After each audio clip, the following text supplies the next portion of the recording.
Hello, and welcome to the Mild and Lazy Guys podcast. I'm one of your hosts, Matt. And I'm Andrew. And we're back, finally. It's been a crazy few weeks. Busy few weeks. Yeah. For a multitude of reasons. I'll just jump right into it. One of those reasons, draft weekend. Oh, hold on. You got it? Okay. There it is. Draft weekend, our annual weekend where we think we're 21, and then we wake up Saturday and realize we're close to 40. Some people keep going like they're 21. I tried to keep the party going Saturday by I was surprised. taking a few shots here and there, but I was surprised. It was a Friday night, went pretty hard that night. Yeah, that's what I do. I know I have one night in me, and that's what I need to do too. I don't want to wake up Sunday and have to help clean and stuff, and then be hungover. Be hungover. I'd rather just lay around all day Saturday, which is what I did. And because Saturday there's always games on afterwards too. Yeah, it was cool. The party, people were partying. I watched 2 college football games, and I watched FC Dallas game. Yeah, 8 whenever food was available, and then just chilled. Yeah. I had a good time Friday night. I was drinking games. Blood was running hot certain times. Oh yeah. I enjoyed it. Yeah, no, it was fun. Got a haircut. Yeah, that's a good thing. That's a good thing about draft weekend. I got a haircut. What else? I don't know. That's about it. Just drank a lot. You didn't go down to the cove? No, because every time they came up, they were dying out of breath. They're like, it's not even worth it. Yeah. I'm like, you should go. And I'm not going. You don't even enjoy it, and now you're struggling to breathe. And it's just I hate it when Lauren's like, oh my god, this is disgusting. Try it, and I'm like, why would I try it? You just said that food was disgusting. That's exactly how it was. I'm not doing that. Yeah, I never did either. It's not worth it. The view wasn't great. The incline was probably deadly from what I was told. Oh, there was warnings all over the place. Yeah, there was a camera faced that way, I'm sure for legal reasons to show this person walked on their own free will and fell. And I'll get to what else is going on. If you hear the chaos in the background, that is we have a new addition to the family. His name is Bruno. He's a puppy. He's 11 weeks old. He's just wreaking havoc. He's a fucking maniac. And him and Bernie are just getting after it. So hopefully they'll settle down here. Yeah, we're going to hear toes clattering the whole time. Yeah, hopefully they'll settle down here shortly. Because I don't think I could keep Bruno in here and he'd be cool, but I think if I put Bernie out, he'd be yelping at the door for you. Well, I think Bernie wants to chill, and then Bruno's just giving him all kinds of hell. He's I think he's trying to bite his nuts right now. Yeah, maybe I'll try to pick up Bruno and see if that helps. Because Bernie will chill out. And the only other noteworthy thing really, World Cup tickets. The first window for the because they do it in a lottery style system, so they have 3 windows where you can apply or register to get the opportunity to buy tickets. Yeah, it's kind of weird, but it opened up I think it was this past Wednesday at 10 a.m. So I was at work. I had to. It's you buy any other tickets. There's a queue, so it's as soon as it opens, you hit enter, and so as soon as I hit 10 o'clock, I hit enter. I think I waited 23 minutes, and I finally got in the queue, and I got registered and I got in. Yeah, so I'll know they're going to start letting people know on the 29th, if they were successful in this round, and then starting the 29th, you'll be able to purchase your tickets. So, but it definitely don't want to have enough money in the account to go through all that and then not be able to buy them. Well, they said I think group stage games tickets were starting at $60, which cool. But that's probably that's fine. That's fine with me because it's at AT&T, right? Yeah, just watch it on the jumbotron. Well, and there was a questionnaire once you got in once you got into the ticket portal, it asked you what rounds you were interested in, and then what venues you were interested in. So I put AT&T, and then NRG in Houston's also hosting games. So I put both Houston and Arlington. So in case I can't go to an Arlington game, I'll travel down to Houston for a World Cup game. Yeah, that'd be worth so it. They start at $60, and I'm sure those nosebleed and they work their way down. So if I get selected or whatever, win my chance or whatever, get my golden ticket like Willy Wonka, then I'll be able to figure out where, what tickets, what games, all that. Oh shit! All right. Let's see. Let's try this. But yeah, so that was I think Wednesday this week, and so yeah, did that. So hopefully we get some more Cup tickets. Well, it's funny you bring up Q because I guess Claire didn't know how those work. So when we were trying to get those brand new tickets a couple months ago, she was in Q and she kept refreshing. Oh, you can't do that. And she told me that. I said, every time you did that, it dropped you back to the bottom. She's like, I refreshed like 5 times waiting for something. And I'm like, every time you did that, I was like, you probably lost your chance so many times. You blew By the time it. she got to, she's like, yeah, they were all sold out by the time I got this room with Yeah, 2 we dogs. had a snafu. Yeah, we had a snafu. We don't care. Yeah, Pizza's we're not on the headed- way. Yeah, pizza. Yeah, same. Pizza's a comment. We're just going to roll with it. Yeah, we had a snafu there, so it's going to sound weird there. So Claire is a piece of shit and blew your chance. Claire's a brand fucking new. idiot. Yeah, it blew the only chance we had. I don't know when they'll come back. And then same thing with Minus the Bears come in and they're playing that I can never think of the album because it's like in some Minos other- Deoso. Yeah. I'm going. Ah, you piece of shit. I Yeah, think it was dude. the same thing. Like I think she fucked it up. Yeah, dude. Like I don't ever go to shows and like I'm going to this one. That's one of my favorite albums of all time. And it's kind of weird because like the two shows, Take me instead of Lauren. I'm going by myself. Oh, dude, that's sad. You should have bought an extra. I would have bought. I think Ryan's going that night. I think Ryan's going that night. Yeah. Yeah, I got to spend the night with Ryan. They won't ever hear this. Yeah, the 2 shows I've been to was Between the Buried and Me, their 20th anniversary of Colors, and then I'm going to the 20th anniversary of Minos Deoso. Yeah, that's what's cool because we did that same thing with the Modest Mouse, the Lonesome Crowded West. I was like, we're at that age now where our favorite albums are going to start being played back in their entirety in live shows. It's going to be cool. And that's about all I'm going to. Like, I'm not going to some festival or something, No, heavy fuck show and that. like getting in the pit or anything. Like, fuck that. No. I'm going somewhere with seats. Preferably an acoustic guitar or like a high school band that I want to see 20 years later. Yeah, no, it's going to be cool because we're coming to that. Yeah, the anniversary shows are going to start getting cool. Heck yeah. They're really cool. Yep. Which bummed me out because I was able to talk to Brandon over draft weekend, and because Block Party, they went to Block Party. yeah. He said that they didn't play Silent Alarm in order, like all the way through. Like they would play a couple songs and then break in with like another song from another album, and then a few more songs. Like, that would have. Obviously, it wouldn't have ruined it for me because they're my favorite. But you're band. like anticipating what's it's, next. It's the 20th anniversary of Silent Alarm. Like I expect it to be played through, and then if you want to throw in some shit from other albums at the end, cool bonus, Cool. like, awesome. Yeah, I agree. You got to play it in its entirety and then mix it up. Have you heard the Deftones new album? I have not. It Pretty came out good. draft weekend and I still haven't got to it. Pretty good. Pretty And good. those guys are one of the rare bands that have just kept it going. They're in their 50s, dude. Yeah, they've been around. I think it was like early, like 93 or Yeah, something. 94, 95. Yeah, something like when that. they first formed and like started putting stuff out. So yeah, 30 years later. Yeah. So yeah, they are in their 50s. Yeah, dude, it's wild. Well, I've been up to, we got a new dog. I showed Lauren, and she thought it was adorable. She is adorable. And 99% sure that was somebody's dog. Yeah. So how did you steal it or No, somebody else might have. No, so it was on 1493, which is one of those highways that kind of runs parallel with 66. Yeah. It's like 1446, 66, and 1493 all go in a line. And a lady that Claire does yoga with, her sister lives out there, and she found this dog, like just wandering. And it's a very cute dog. It's not the kind of dog that you would think is like, a street dog. So she picked it up, and she said in that area, she posted about it online for 2 weeks, trying to find its owner. They took it to the vet to check the chip. The dog didn't have a chip. She never saw any kind of like missing posters or anybody looking for this dog. So she said she had the dog for 2 weeks, and at which point she was trying to rehome the dog. And it happened in like one day. I think it was a Sunday, like 2 weeks ago. Claire was like, come look at this dog on her phone. And it was, a post of her running around being cute. And it was like, I need my forever home. Like, please adopt God. me. Yeah. And I was just like, yeah, that's a cute dog. We should get the dog. Like, we immediately just agreed, like, we should get this dog. Hold on. I got to interrupt so I don't forget.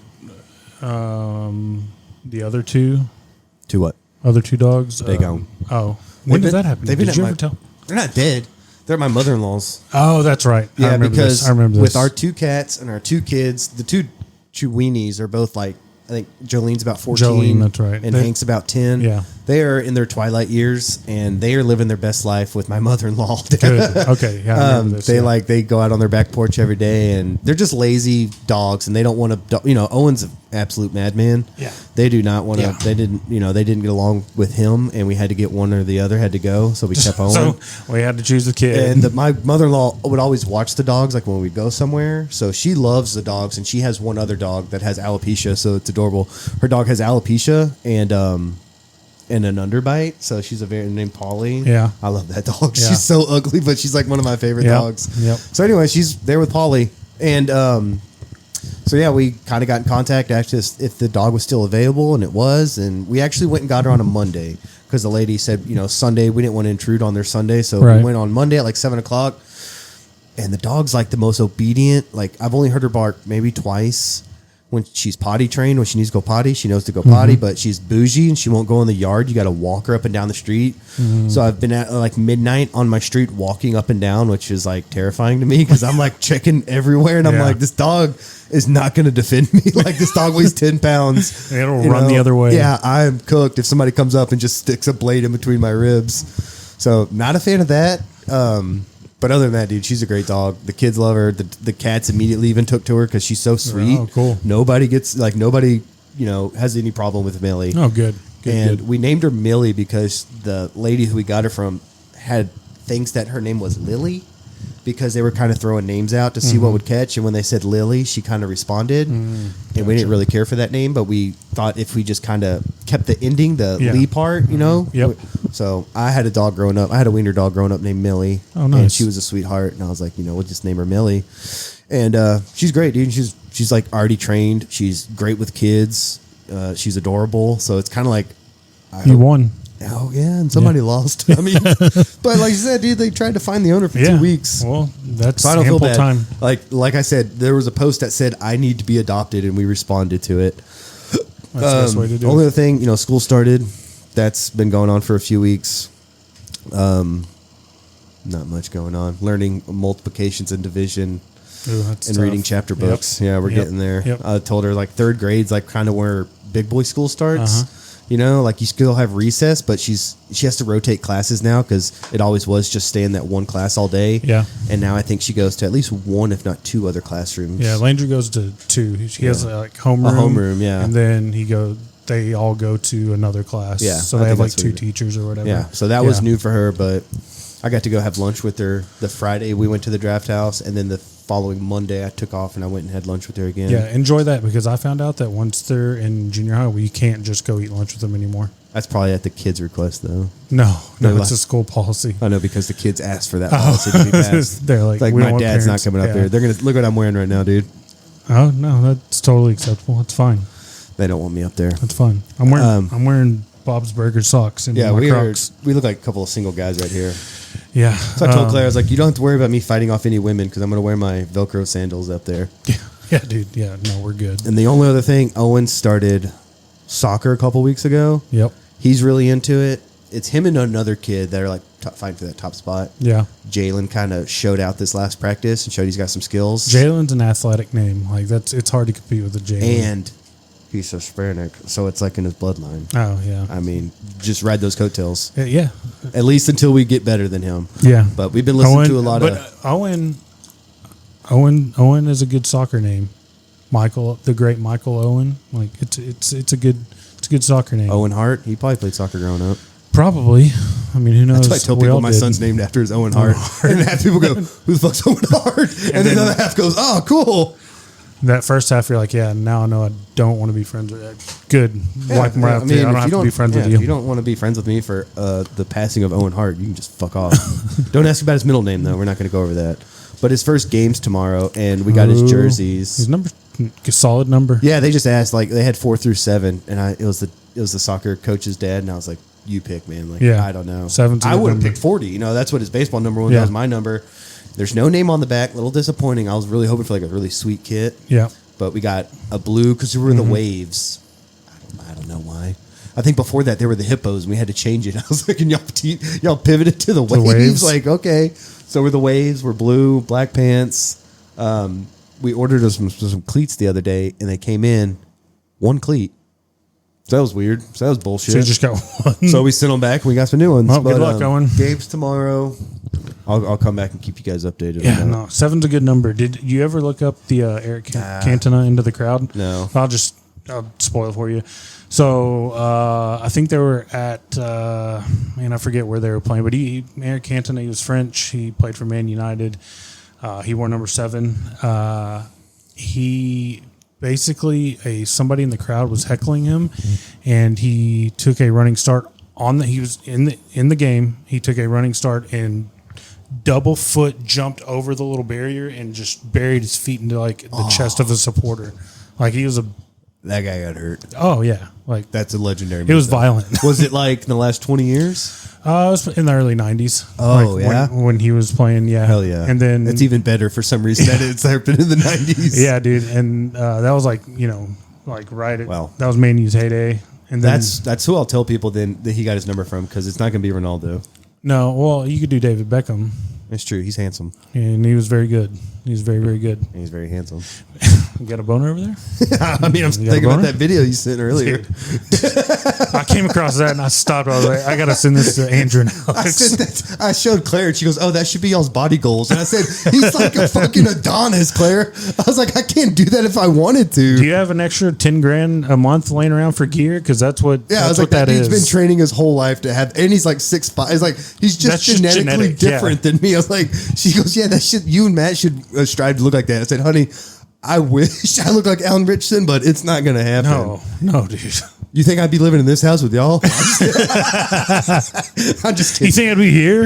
He's a beefcake though. Dude, he is. We're gonna do a Mount Rushmore of guy crushes next time we have Alex on. I'm fine with that. I'm totally fine with that. I forgot what we. Because his is fuck. Oh, Josh Allen. Yeah, And I said that's valid. and mine's Ryan Gosling and James Marsden. Just a couple triple threats right there. Yeah, you can't go wrong with So I any of was, those. I was having this comment. I was like, dude, we could just table this and we could do like a 20-minute talk about guy crushes. Like I want. Lauren at the beginning was like, what do y'all do? A guy like she was like, never worried about strippers, but she's like, did y'all ever like entertain the thought of like, What, at the draft? yeah? I'm like, the draft is like one of the gayest weekends you could ever imagine. It's so fucking gay. And then I remember the first time she opened up our group chat back in the old group me days, and she's like, "Oh my god!" It's a lot of like dick jokes and Like, butthole references. yeah, and like I'm gonna stick this and you're that. Like, Yeah. yeah, dude. Like, It gets she's weird. like, "Dude, is this?" I'm like, "That's a typical guy's chat." And Like, we're just eating hot dogs. Like, Yeah, we're literally dick-shaped foods in yeah, our mouth. We're fine. Yeah, like, I brought 30 hot dogs to that draft, and I think they were almost all gone after night one, which I don't remember eating all those hot dogs, but we fucking killed them. yeah, like as soon as they were pulling them off, me and you were in the kitchen, just like, Oh, I know I ate some, Yeah. but I didn't realize like all 30 were consumed that night. yeah, it got wild. Which is fine. Like I said, that's why I brought 30 hot 30 dogs, because they're of them. cheap. That first night was wild. Yeah, I it don't was think good we can recap all that because I don't want to lose my job. for legal purposes. Yeah, like I need income. all right, you want to get into? Do I play the news button for this, or is this TikTok? Well, I don't. I mean, I've kind of just merged news and TikTok. Okay, say this. And again, this has been built up over. I put these in just as I see them. So some of these are weeks old, and I don't remember what's in here. Okay. So we're just gonna we're gonna see what's in here together. Okay. And then some of these I want to say. Okay, I'm not playing that one because I don't know if we're gonna get into that yet. Okay. All right, so here's this one. A man who went overboard on a cruise ship over the weekend allegedly jumped ship to avoid paying a $16,000 gambling debt. Jay Gonzalez Diaz began his Royal Caribbean cruise on August 31st. When the ship returned to Puerto Rico on September 7th, he allegedly jumped off the boat and into the water near Port San Juan. Then he jumps on the back of someone's jet ski and is brought to shore. U.S. Customs and Border Protection later found him near the Capitol building in Puerto Rico with $14,600 in cash, 2 phones, and 5 IDs. This is all according to a criminal complaint, which also says Gonzalez Diaz allegedly did this whole thing to avoid the monetary reporting requirements when traveling into the United States. He allegedly told officers he jumped off the cruise ship because he, quote, did not want to report the currency on his possession because he thought he was going to be taxed duties for bringing in the currency. Okay, that's not all. Upon further investigation, they found that he owed Royal Caribbean $16,710.24. That's according to the complaint. That debt was almost exclusively associated to gambling and casino expenses, according to the complaint.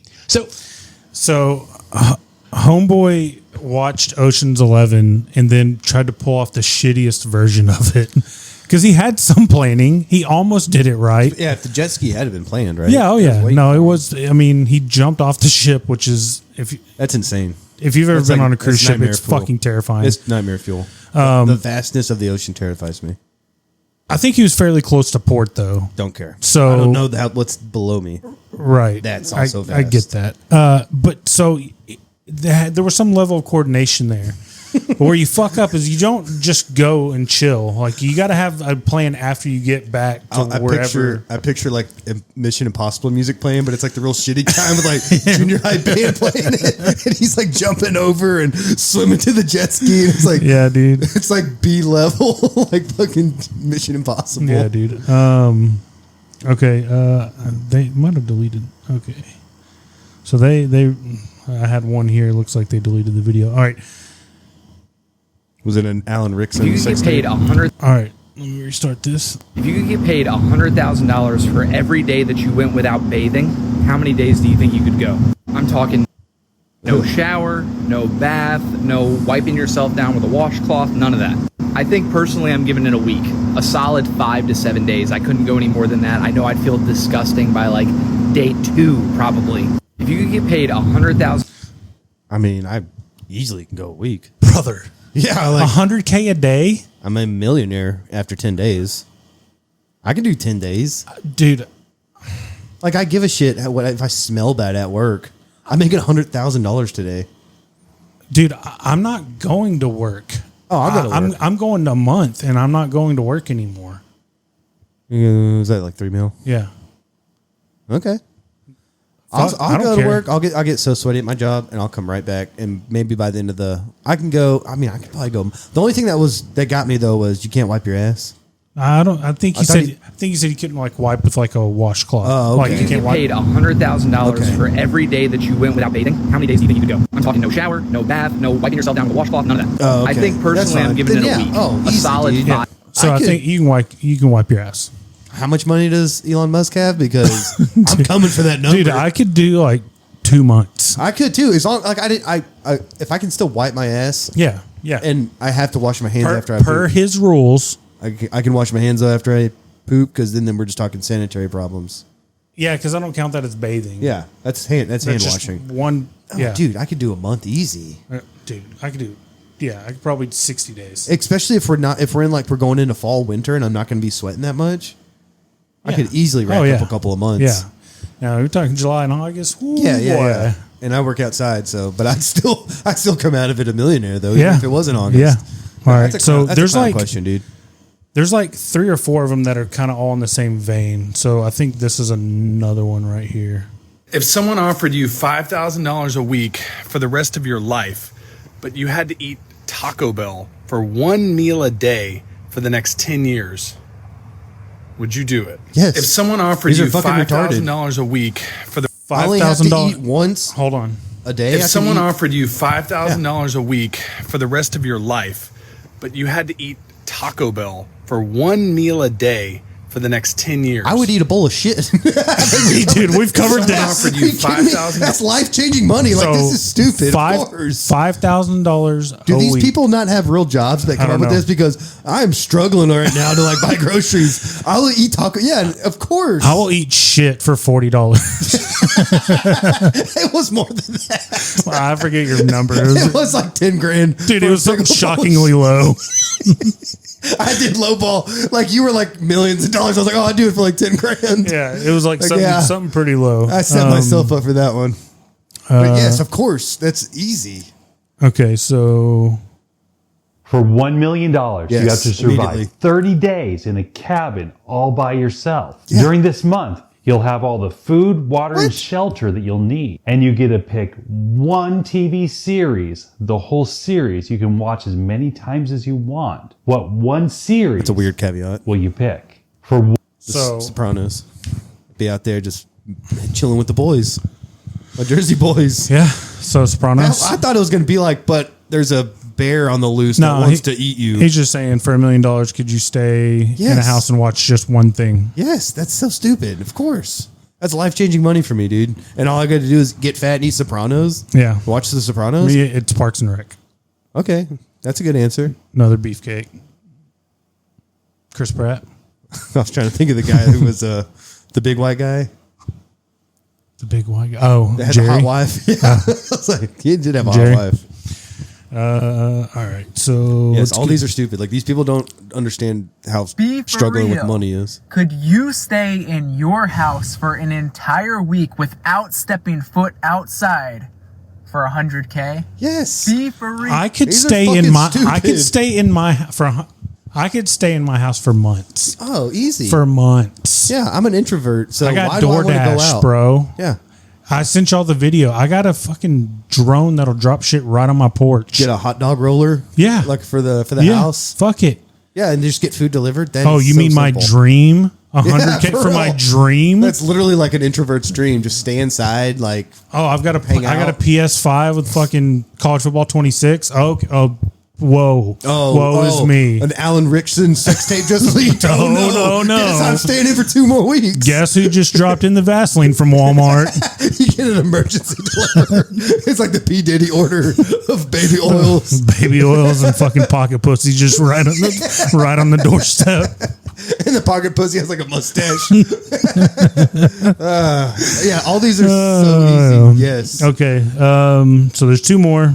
This one's fucking hilarious. I found it hilarious. I hope you do. Okay. Have either of you ever heard how Christiali's parents died? No. This is maybe the best piece of media that's ever been made. And as Oh, I I'm crying, do. I said, my sister's do here, and know I wasn't this. looking at her, but I said, where were they going? They died in a And car she accident. said, to a Halloween party. And I said, what were they dressed as? And she said, the Odd Couple. What Odd Couple? Walter Matthau and Jack Lemmon? Well, what were their costumes exactly? She said, Mom was a black girl and Dad was a Ku Klux Klan member. Jesus Christ. Her mom was in blackface. Oh, And that's how they died. Holy shit. And her dad with a hood on his head? Lord, dude. the Klan member. Imagine being the responding crew for that. Dude, could you imagine dying? Wasn't it like a Barbara Walters interview that she was doing too? I think so. It was something very serious. Yeah, it was a very serious interview. She's talking about the death of her parents and like mom's in blackface. What the fuck? Different times, man. Different times. I fucking died when I saw that.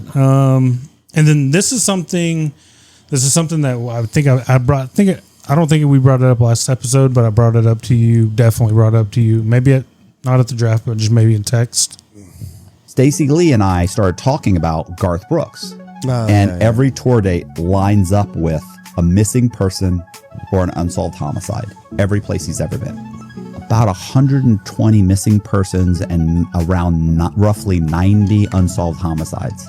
When Garth went to college, there was a woman that went to the same college that she ended up murdered, and their apartments are only a few miles away, and she attended the same college as him. Was she in his class?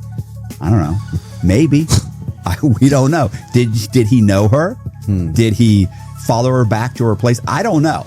I'm just saying, in general, it's pretty odd that he's connected in that way. And then it keeps going. He moves to Nashville. He's working at like the Boot Barn. It's like 3 people that go missing that were in the vicinity of the Boot Barn where he was working while he was trying to be a country music star, right? He's writing songs. He's trying out. Stacey Lee and I. Well, in his defense, though, any show he's playing is going to be a big market city. So, like, Yeah. someone's going to die in Chicago that night. Someone's going to die in, Nashville. Yeah. And a college is a pretty big campus. So the fact that one person went missing while he was there, Right. statistically speaking, it probably checks out that those murders occurred whether he was there or not. Right. But it is fun. And then I didn't save it, but there was another one talking about like how that's how like the Chris Gaines it's like his alter ego. Maybe Chris is came the bad about. boy. Yeah, and like it Chris was Chris. did it. Like they think they speculated that he had like multiple personality disorder or whatever, and like that would make sense. Like Chris Gaines was the one killing these women and abducting. Like, see, I like that. Whatever. I like that angle. Yeah, so I don't know. That's just like up our alley, like conspiracy theory, missing people, true crime shit. But Garth Brooks, no way. I still got that No Offenses cassette in my car or my van. Speaking of like missing people, they pulled like 2 more people out of Lady Bird Lake in Austin. Lord. And we drove past it 2 weekends ago. We went and visited her aunt and uncle, or her Lauren's aunt and uncle. They live in New Braunfels, and we drove through Austin. I saw the sign for Lady Bird Lake, and I was like, telling Lauren about it. I was like, yeah, they pulled like 27 bodies out of there in like the last 3 years, and they're all like young men, like 20 to 27. Yeah, shouldn't this? I mean, the FBI should be looking for links to confirm that the serial killer or not, because like if they're all in that same age range and they've all had the same dump, because like again, Austin's a big city. It's not unnatural for someone to die there or get murdered, but that they're all being dumped there. That's like the killing fields in Houston. Yeah, Houston's a big city, so it's like, oh well, that happens. Yeah, but they were all disposed of the same way. So there's a link, or it's a copycat. You know, it could have been multiple people. Some guys just piggybacking off of this and just finding out like this is a good place to dump a body. Yep. Either way, though, it's terrifying that we're now up to like, what do you say, 27? Yeah, there's like 27 people. That's a lot of dead guys. Yeah. A lot of dead guys. Good thing I'm unattractive and old. And nobody wants Good thing I'm fat and ugly. Nobody's coming after me at a bar and like there's too much trying effort to talk to me. I'd be like, what are you doing? Like, can you not see me? I can imagine like a guy like he's got like a fucking chloroform. He's like, oh, he looks at me and see how fat I am. He's like, I don't have enough in this bottle for him. You got buffalo wing sauce all over. It's like access and defense. You can't breathe it in because you got buffalo sauce all over you. Yeah. There's a good thing about being chunky. You can't be picked up, man, and just carried off. He just can't find the right moment because you're eating so many hot dogs. He can't find a moment to put it on you. He's behind me like, he's like, God damn, he's getting another hot dog. Fuck, this guy's a hot dog machine. Well, okay, I think that's all the TikTok. I have one more, but I don't know. There was a pretty big event that happened 2 days ago, and we debated on whether bringing it up. I mean, Kat's kind of halfway out the bag now. Yeah, we're not breaking any news. Yeah, which is the assassination of Charlie Kirk in Utah. It was wild. Yeah. I'm pretty sure I saw like a video of it shortly after it happened. It got posted really quickly. And, the first angle, it's like, oh, maybe, I was like, I don't know. Like, it looks bad, but, maybe he's okay. And then I saw like another angle. And I was like, oh, fuck, dude, he's dead. This was before it even confirmed it. Because when you see this, I saw 3 angles, and the third one was like from ground level, like facing him, like somebody was just ready to maybe debate with him when it happened.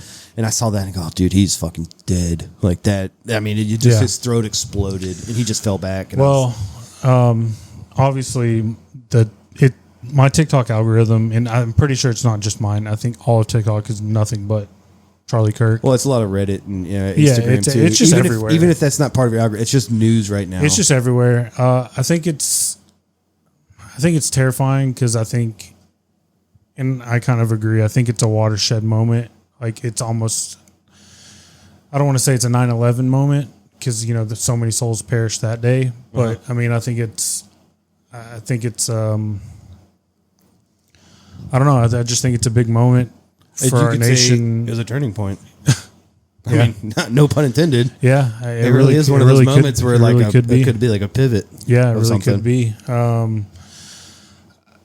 Again, you know how conspiratorial I am. I don't know. They caught the guy. Apparently, they didn't catch him. His dad turned him in. Yeah. Dad should have waited for the reward to go up and then turned him in. I mean, come on. Yeah, his dad turned him in. At least get some money. But I really think that because, I've let TikTok kind of talk me into this, or at least open my mind to it, or let the idea in, is a couple months ago, Charlie Kirk really started questioning Israel and like our basically bowing down. And he's like, why are we doing this? And I don't know, man. Which is a valid question. I just don't think this kid. From 200 or it was 200 meters, but it was like 187 yards or whatever.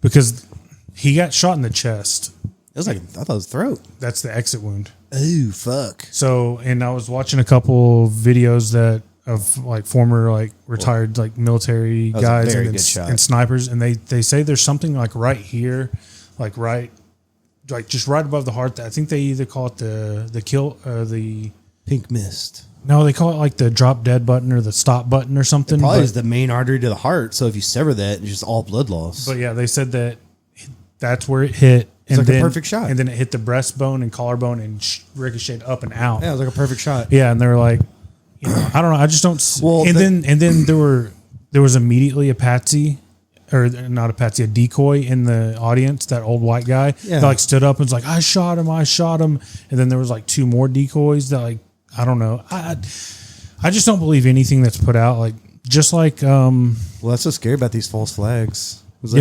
It's hard to believe like that. It's so cut and dry. You know, like even Lincoln's assassination had multiple layers. Yeah, they were trying to kill like 4 dudes at once. They were trying to kill the 4 top officials in America. Just like the Trump thing when it happened. Just like the United Healthcare. Like the dude's gonna he does everything 100% right to murk the dude, and then he's gonna just still have all the evidence on him and be in a McDonald's. Like, come on, man. Like, I think they said he was like talking to his dad about it, but I saw that the family was really big into. They were in law enforcement. I think his dad was ex-military, and they're like really gun heavy, like pro gun family. Like they showed pictures of him and growing up with like big fucking 50 caliber like sniper rifles. Are we talking the Tyler Robinson? I think his name's Tyler Robinson. I don't. Yeah. So I've seen family pictures, and like his dad looks like ex-military, and they're very like pro Second Amendment. Like, here's all my guns, and they don't have like little, See, I don't know what to believe because Berettas. They got like big boy guns. Yeah, I don't know what to believe because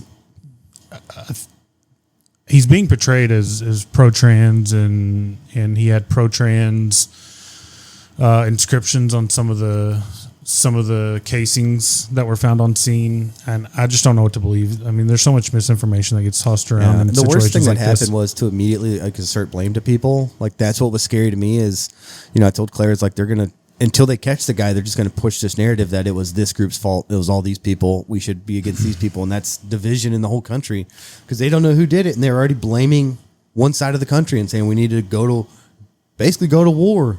And that's fucking crazy to me. Well, you're 100%. But there's also people that were on the left that were openly cheering and praising the death of his death. Well, yeah, I like I said, I didn't like the guy. To me, that's but I didn't want him to die. That's abhorrent. Like, you're cheering because of a difference of opinion. Like, he had a differing opinion and different beliefs. A lot of people had different opinions on January 6th, and like 6 people died, and they were pretty fucking riotous and cheerful that day too. So, I mean, he goes both ways. That's what sucks is both of these people fucking suck. But it's like when we were texting about it, whether to bring it up, I was like, this is exactly what they want. This is exactly what the establishment wants. Yeah. They want us. It's division, man. They want us to fight us, so we don't. Because if we could ever come together and turn on them, do you see what they're doing in Nepal? Yeah, they're taking back their country. Yeah, they're lighting fucking Capitol buildings on fire. I saw that drone shot, and it was like the big fucking building on fire. Dude, they're having to take like parliament members and like cabinet members and government officials. They're having to rescue them out of their houses. They're lowering like these cages down from helicopters, and they're having to get in them and fucking take them away out of their house because the Nepalese people are just fucking done. Yeah, I mean, same thing happened in France in 1790. You reach a boiling point when it comes to class warfare. That's why, like, I'm not a fan of the left or the right because I'm like, they're all the fucking same. They all suck. Yeah, and all it is divide and conquer, and they know that it's like if we have the strength in numbers and if we came together, it'd be over. Yeah, it'd be game over. So what are you going to do? To convince this guy that guy hates you, convince that guy that this guy hates you, and let him go to war. Convince this guy that he's trying to take your rights away, and convince this guy that because this guy's taking your job or whatever. Yeah, I can't use this analogy at work, but they're the left and the right are two balls that are below the same dick that's fucking us all. Pretty much. That's all it is. Yeah. And I fucking hate it. That's why I don't get involved in politics. That's why I don't. And it's been that way it's too pointless. for a good century. Because it's pointless. Like, it's just pointless, man. All of it's senseless. 2 kids are now without their father, and what makes it worse is they were there. Yeah, Claire told me that today. I didn't know that. They had to witness that. I didn't know that till like literally an hour ago, and I was like, dude, that's fucking terrible. Yeah, that, like I said, that's the last image that they're going to have of their father. I wasn't a Charlie Kirk fan. I respect the fact that he was open to debating people, you know, in a civil way. It's like, whether you like him or not, he never got violent with anybody. No. I never heard him yell or cuss at anybody. So just because you disagree with somebody, you know, you shouldn't want him to fucking somebody die, which is crazy. Somebody put together a montage of him at his debates, and there would be obviously a very left-leaning person come up, and they'd have, yellow hair and, typical what the right would describe the left as: blue hair, green hair, piercings, whatever. And, the crowd would start to like jeer or boo, and he's like, no, we're not doing this. He's like, you're going to treat her, and then he even stopped. He's like, I don't know your pronouns. I don't want to disrespect you. We're not disrespecting anybody today. And he like stopped the crowd, and like there was like 4 or 5 videos like that of him just like saying, no, we're not being disrespectful. My we're buddy not doing sent that. me one today, and it was how he thought we could solve the housing crisis, and his first thing was to like stop BlackRock from. Yeah. And I was like, well, I 100% agree with that. Yeah. He was like, these companies shouldn't be buying up real estate only to now rent it back to me for twice as much. Yeah. That should be fucking illegal. And I was like, 100% agree with him on that. I think where people, and I know you're not overly religious or anything, but I'm not religious at all. Yeah, There's and no overly about it. And he was very, devout in his faith, and I think that rubbed people the wrong way. I don't care if he's over religious as long as it doesn't affect me. That's fine. Yeah, and he don't pass a law that says my kid has to look at commandments every day at school. Yeah, that shouldn't be a fucking thing. Yeah, I mean, and there's obvious reasons I just don't want to talk about it, because for me, there's nothing I can do to change it. We still talking about Charlie Kirk or religion? Just politics, politicians. Well, our voices don't matter. I feel like our voices don't matter. Like through a vote, it doesn't matter. Well, yeah. When you let lobbyists incorporate, Yeah. like Citizens Yeah. United said, corporations are people and money is free speech. So now they can put hundreds of millions of dollars into a political action committee to pass these laws and to pass every legislation, to bend every law to their will. Like, that's not for the people, by the people at that point. No, as long as, and that's been going now for like a good 50 years. Yeah, maybe It's been escalated since the progressive era, which is about 100 years ago, a little more than 100 years ago, and it's just been accelerated since. Yeah, and I think it's a corporation, not a democracy. Yeah, I think as long as you have money in politics and you allow corporations to get their grimy little hands in there. Yep, that's where they fucked up. They don't matter, and that they don't matter. That 100 years ago, that was J.P. Morgan, all those guys. They were the ones that were like, we're the robber barons of this country, and we're on a higher level than everyone else, and law should be benefiting us and not the people. And that's when you had guys like Teddy Roosevelt come in and swing a big stick. Yeah, I just hate it. It's senseless. Like, I didn't agree with everything. Obviously, he said or he believed in, but never should anybody in this country. Because to me, that's what sets us apart, is that we do have the freedom to say and believe what we want. And I think that may be a big problem that we do have, is that we don't have enough discourse back and forth. And, we should be having like town hall meetings with our local politicians. I don't agree with you, but after we're done talking and you don't agree with me, we can go and have dinner together or have a beer together. We're going to Chili's. Yeah, we're getting triple dipper, bruh. But I don't know. It's senseless. It sucks. Like, and just to piggyback off that though, there was that couple in Minnesota, that elected official and her husband, that were murdered in their house. Yeah. And the guy had a hit list with 45 other Democrats he wanted to kill. Mm-hmm. Not nearly as much coverage or outrage for that though, where it was people murdered in their house for their being on the political side, and the guy literally had a hit list with 45 other names he wanted to kill.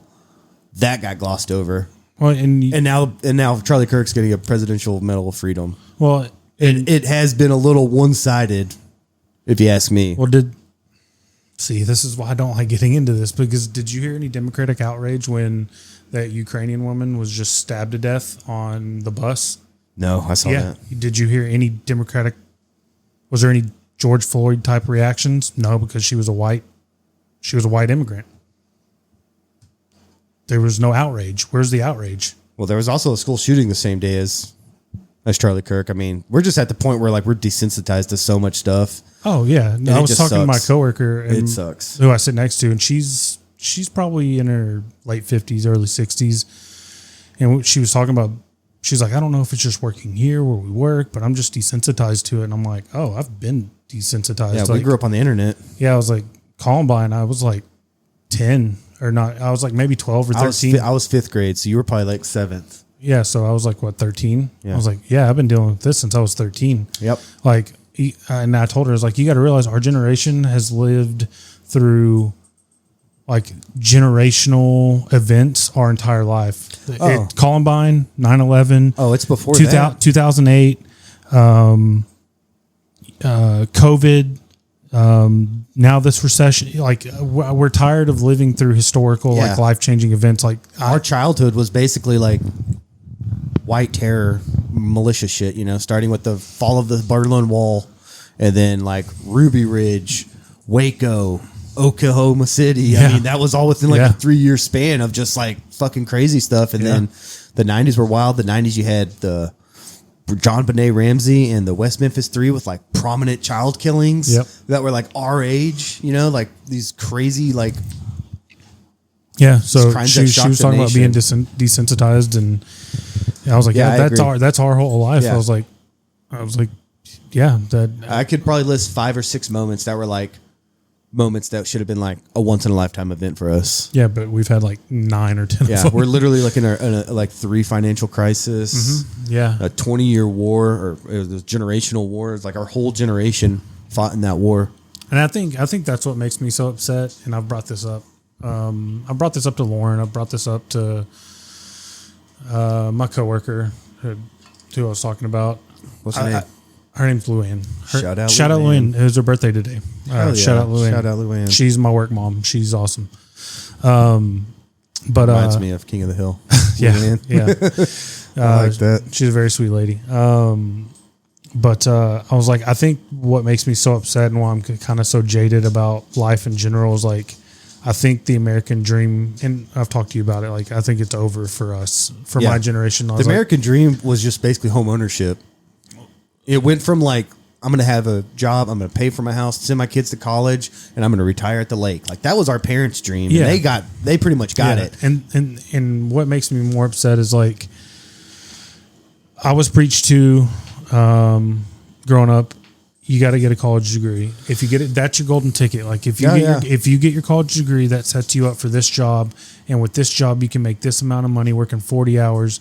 Your wife probably doesn't have to work. You can buy the house. You can go on 2 vacations a year. Yeah. You get the white picket fence, the 2 cars, and none of that fucking happened. And all I did, and granted, I did it late, but even if I did it on time, I would have been graduating in 2008, which was the fucking time. worst. Yeah. It's just fucking dead. Like I'm making the most money I've ever made. And I'll tell you my salary off air, but like the amount of money I'm making now, 30 years, not 20 years ago, but maybe 20 years ago, 30 years ago, Lauren wouldn't have to work. Yeah. We'd be driving brand new cars every 4 or 5 years. We wouldn't worry about anything. But that dream is fucking gone. I don't think I'll ever own a home. Yeah. I don't think I'll ever own a home. I don't think it'll ever be enough. And I'm having, and all I did was I got that piece of paper. Cool. Oh, yeah. Cool. I'm glad I did it. It taught me a lot personally about, like discipline and like seeing something through and proving to myself, because I convinced myself for a long time like I was too dumb and I could never do it. I'm still dumb. I just worked really hard. I'm glad I did it, but all I did was come out with debt. And now all the COVID like freezes are done. And now I'm coming up with a plan to go back to school for 6 hours, because if I'm back in school for at least 6 hours, I don't have to pay my loans back. Because you have people who are in situations to where they were paying They were paying on their. I was watching a video of a girl. She said, "I had $100,000 in debt. I paid the full amount and plus some for 10 years." And she goes, "I owe $104,000 now." Because she literally just incurred interest. Because when they said sign this piece of paper when you're 18, this is a fixed loan. This is a fixed rate.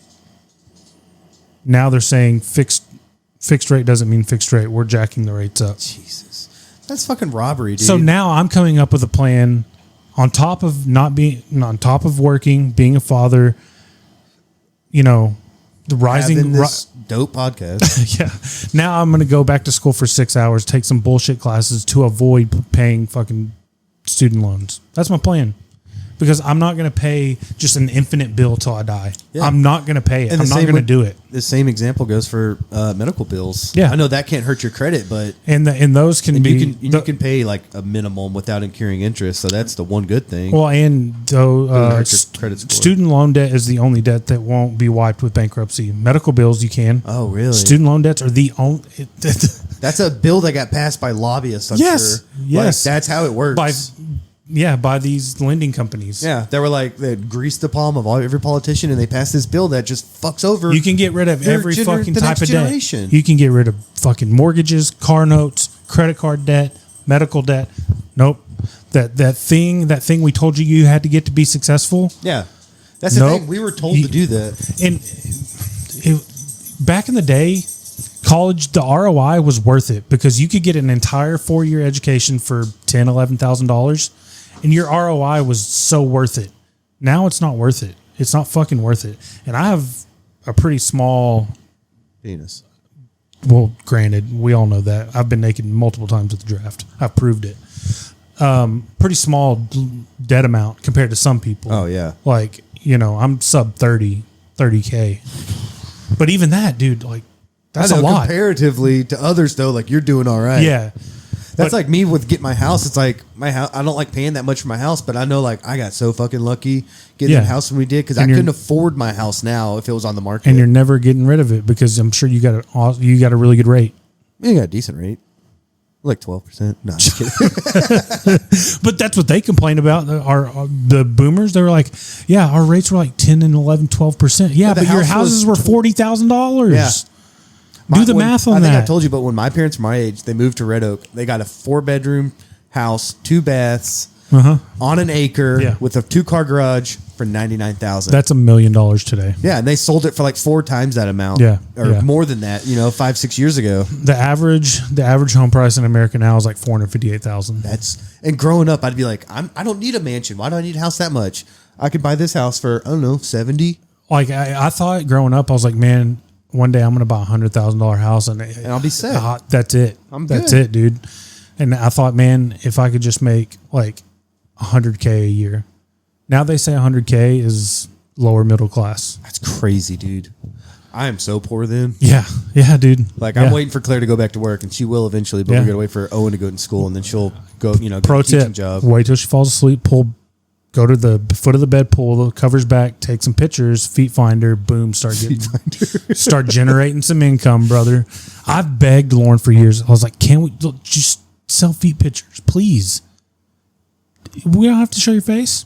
Just guys will pay to see your feet. Throw in the occasional dirty sock. Yeah. Guy, wear a pair of underwear. Guys will buy underwear. Some chick was clearing like $30K a month, like wearing underwear to the gym, sealing them up, and sending them off. That's fucking crazy. $30K a month. That just shows you though how lonely some men are.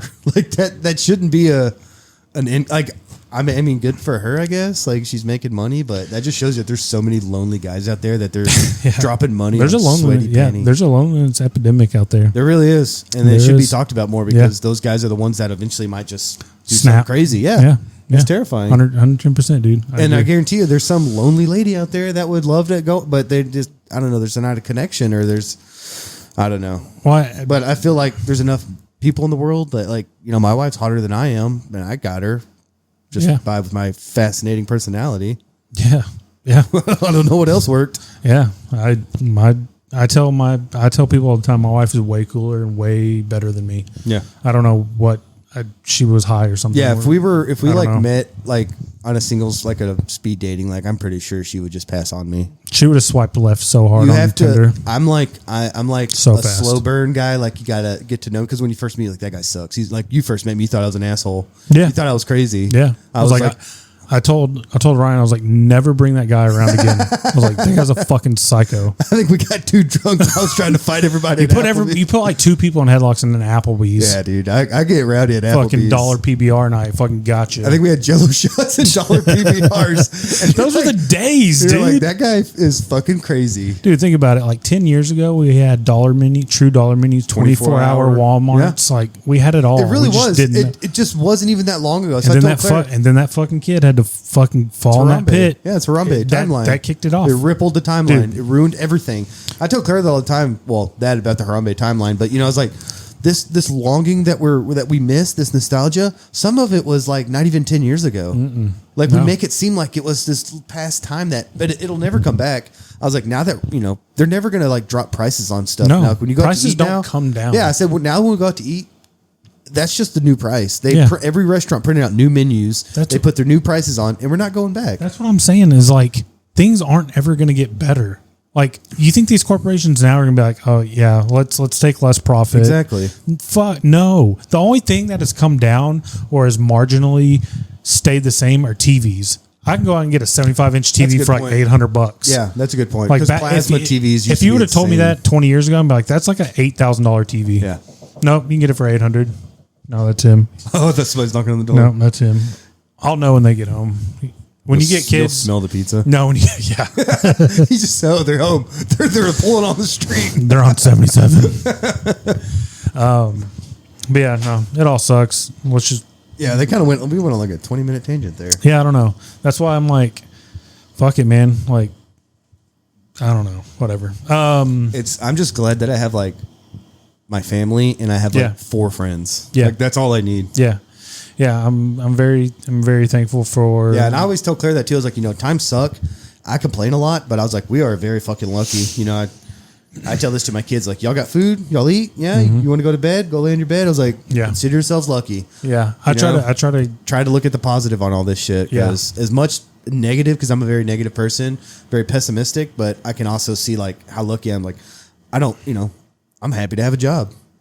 I don't like working all the time, but I'm grateful that I can and I can earn for my family. Yeah, yeah. I for me, that's I really have to force myself to take a step back and be grateful. Yeah, like I'm very grateful. Like but I feel like I have a great life. Yeah, I have to, and that's like a very labor intensive thing for me to do. To be like, all right, now it's time.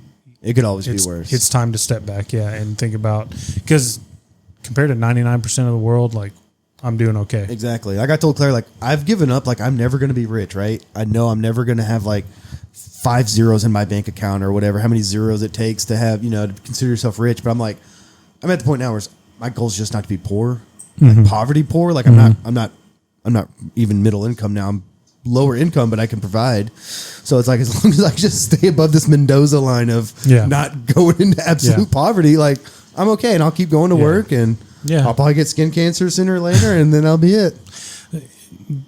And, and I bring this up to Lauren.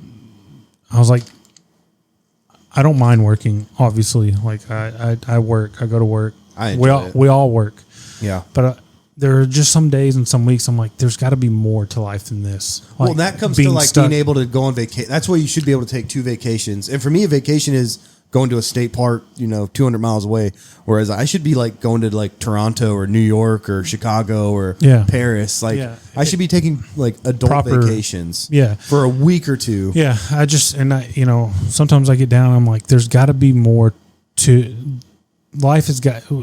Certainly it was supposed to be more than this. Going to these 4 walls for trading 40 hours of your week, and some people 50, 60, 70, 80 hours of your week just to be able to exchange that to live. Like there's got to be more to it than this. The life you're describing basically happened after like Civil War, we went from an agricultural economy to an industrial economy, and that's when the 40-hour, it wasn't 40 hours, it was more like 60-hour work week, but that was, and it wasn't trading goods and bartering, but cash for goods, you know, so you had to make money to buy these things, whereas before you could just make deals and kind of live out on your own, but now you started to have now it's all about materialism, and how you going to pay for that? You got to get a job, you got to get a phone, you got to pay for the phone, you got to get in your car, which you got to pay for the car and the gas, and like life shouldn't be like that's just the way that life was created really in the last like 120 years. I think it was Henry Ford who did the 40-hour 5-day thing. I think he pushed for that, and I think once he did that in his factories, it became standard because he obviously had a lot of pull once Ford started taking off. But I don't know. I just like now we're just trading time, which is it's finite, you know? Yeah. It's finite. And you really are. You're trading what limited time you have. Our most precious commodity that we have, we're trading that to be able to just live. And you would think, I bet you people in 1900 were like, man, in 2025, I bet you there are no problems. I bet you like we're going to find some way to everybody live and have everything they need, and we can just spend time like, you know, doing what. No, we got people working 2-3 jobs, just can't barely afford rent, groceries. It just, I don't know. I just don't feel like it should be this hard sometimes. That's what she's saying. Yeah. Like, I'm a fan of capitalism, but it has to have checks and balances. Like, there has to be like, we shouldn't have a person on track to be a trillionaire when we have veterans who are like living on the streets. You know what I mean? Like, there has to be a compromise between there. Yeah. Like I'm saying, I'm not saying we get rid of capitalism, but we got to have some guidelines to be like, put, you know, little measures in check to make sure that at least people just don't die of malnutrition. I don't know. That's why I always. But I'm just a libtard. What do I know? That's why, you know, and I'm about to go the opposite way. I still do think that America is the greatest country on earth, with the caveat of we could probably rewrite some shit. Oh yeah, like I still think like we have it better than a lot of countries and a lot of people. Yeah, we could rethink some shit though. Like some shit needs to be rethought and redone. I agree with tweaked. That. Yeah, because there's stuff that are still working today that have worked for 200 years, or we're going up on 250 now. You know, got rid of slavery. That was a big deal. that was kind of a necessity. Good call. You know, we gave women the right to vote. That was a good deal. Civil rights. That was good. So we've made changes along the way, and if we could just make a few more, you know. Which is what we've done for the last 250 years. But they don't want that. We've evolved. Well, yeah, because now we don't have elected officials. We have corporate overlords. Yeah, yeah. You want to get into Mount Rushmore? Yeah. Well, I got to get us out of this fucking K-hole we just went down. All right, Mount Rushmore this week. Was it most memorable games? No, it was overrated foods. Was it? Yeah, that's what you said. Oh, fuck. We're going to have two very different Mount Rushmores. Oh, jeez. Well, I could think of my most memorable games if you want to do that. If you can't think of overrated foods, yeah, because I just looked at it. I just looked at the text and you said overrated foods. Or did we come to an agreement though? We're gonna take a pause. I'm gonna do a stop here. Okay, so we figured it out. Basically, typical men, we didn't communicate, and I thought we were doing one thing. No, you know what happened was we said one thing, I said another, and then we literally start talking about Jack Reacher, which ties back into Ellerson.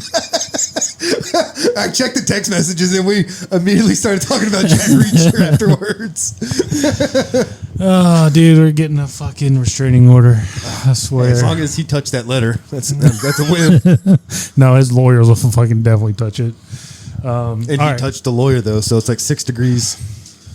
All right, so Mount Rushmore, we decided that most memorable sports games that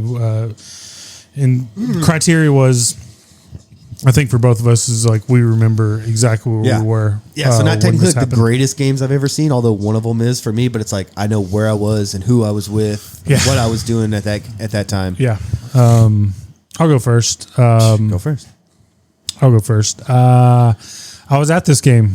And it was memorable just because it was the first time I'd ever seen this team play. It was 2004. It was U.S.-Mexico at the Cotton Bowl. Hell yeah. That's a good game. The U.S. won 1-0 off a Eddie Pope header in second half stoppage time.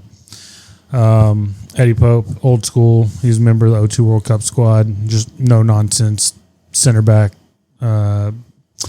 Yeah, we won 1-0 off a header in like the 94th minute. I was with my high school girlfriend at the time, and I remember being scared for our lives because we were like surrounded by Mexico fans, and like we had our faces painted, and like I had my Landon Donovan jersey. I had that jersey on right there. Heck yeah.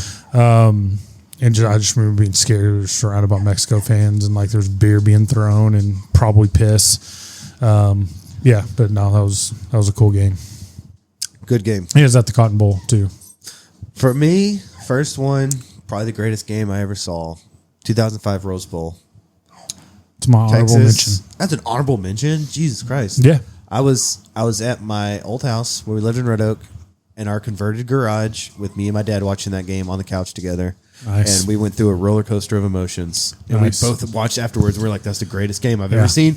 And 20 years later, we'll still like talk about that game together. Yeah, I was at my buddy David's apartment because we were 19. We had just graduated, so we're at my buddy David's apartment, and he's a big UT fan, like diehard UT fan. Great night for him. Oh yeah, he had a great night. Yeah, I remember where I was there.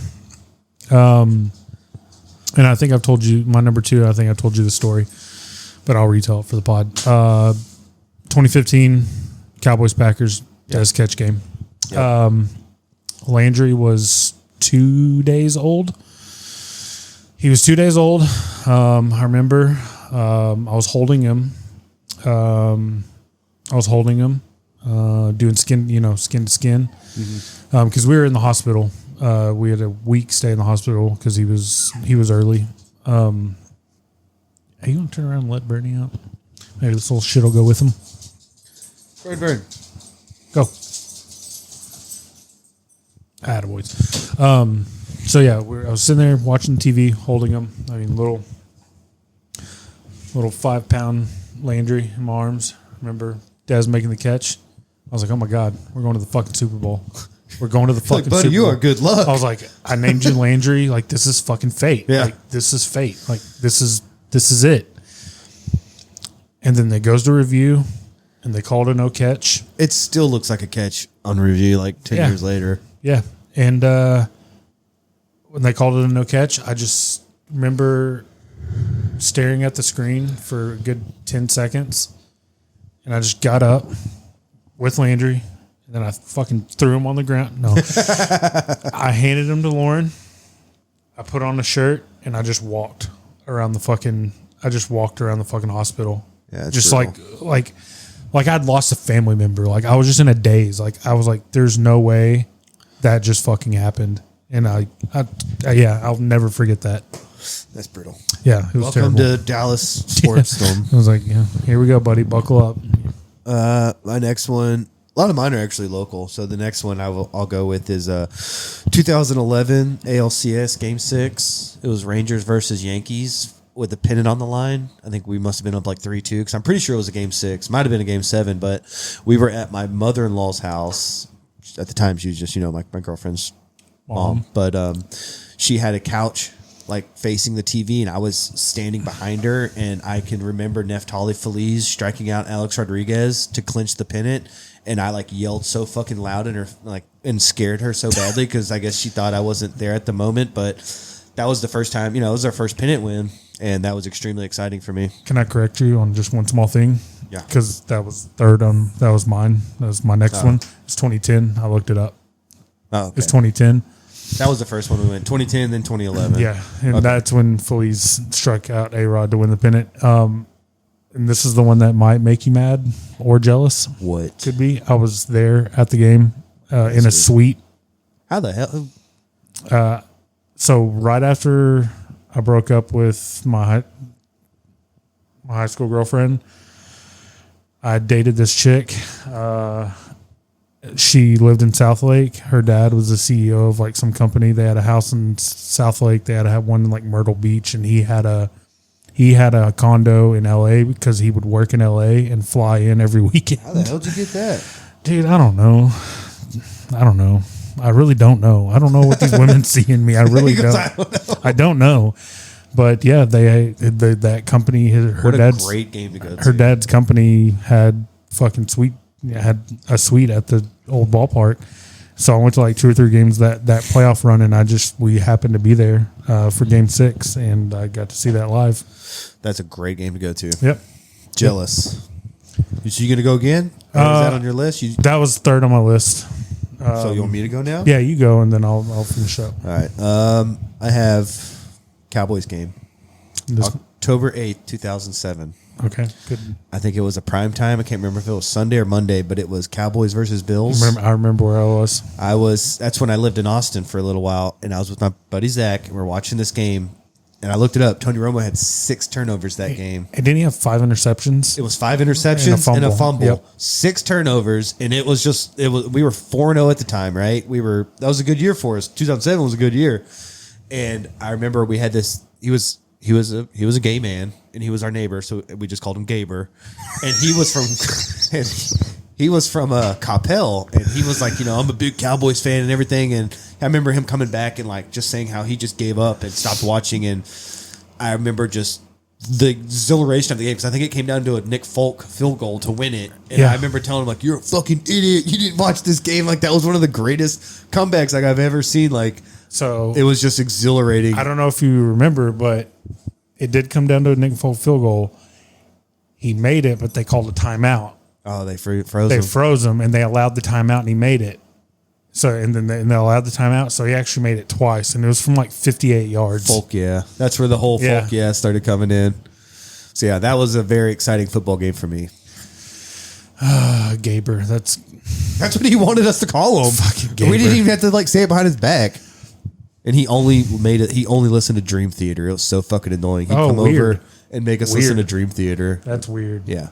Play Dungeons and Dragons? I wish that would have been a lot cooler. He just talked about playing his bass and listening to Dream Theater. That's weird. That was another reason to get the hell out of there.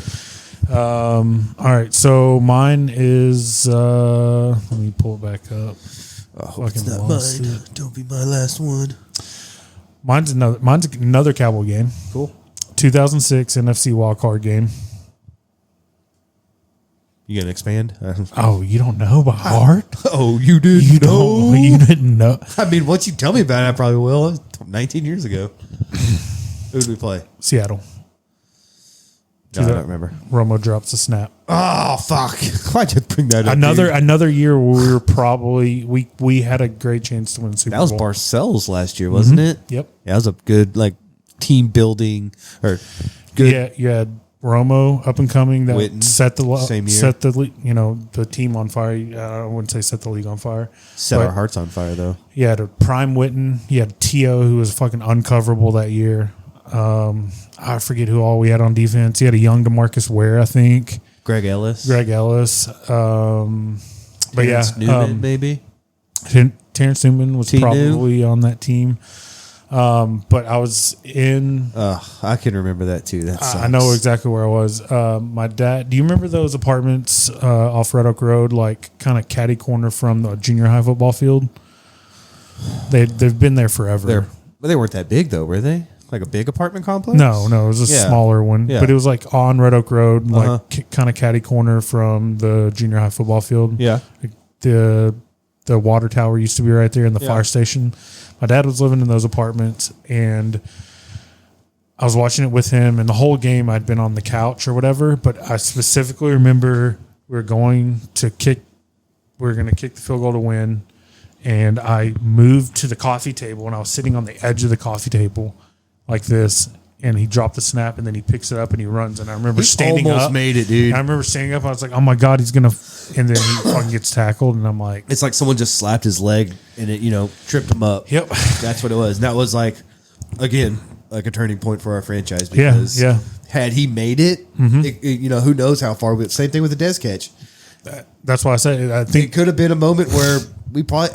I would have been cool with we lost in the NFC Championship. So what? We fucking made it. It's been 30 years, dude. Yeah. It's one of those things where it's like we've had multiple times where we were so close. Another one I didn't put in here, but it was 2013. No, sorry, 2009.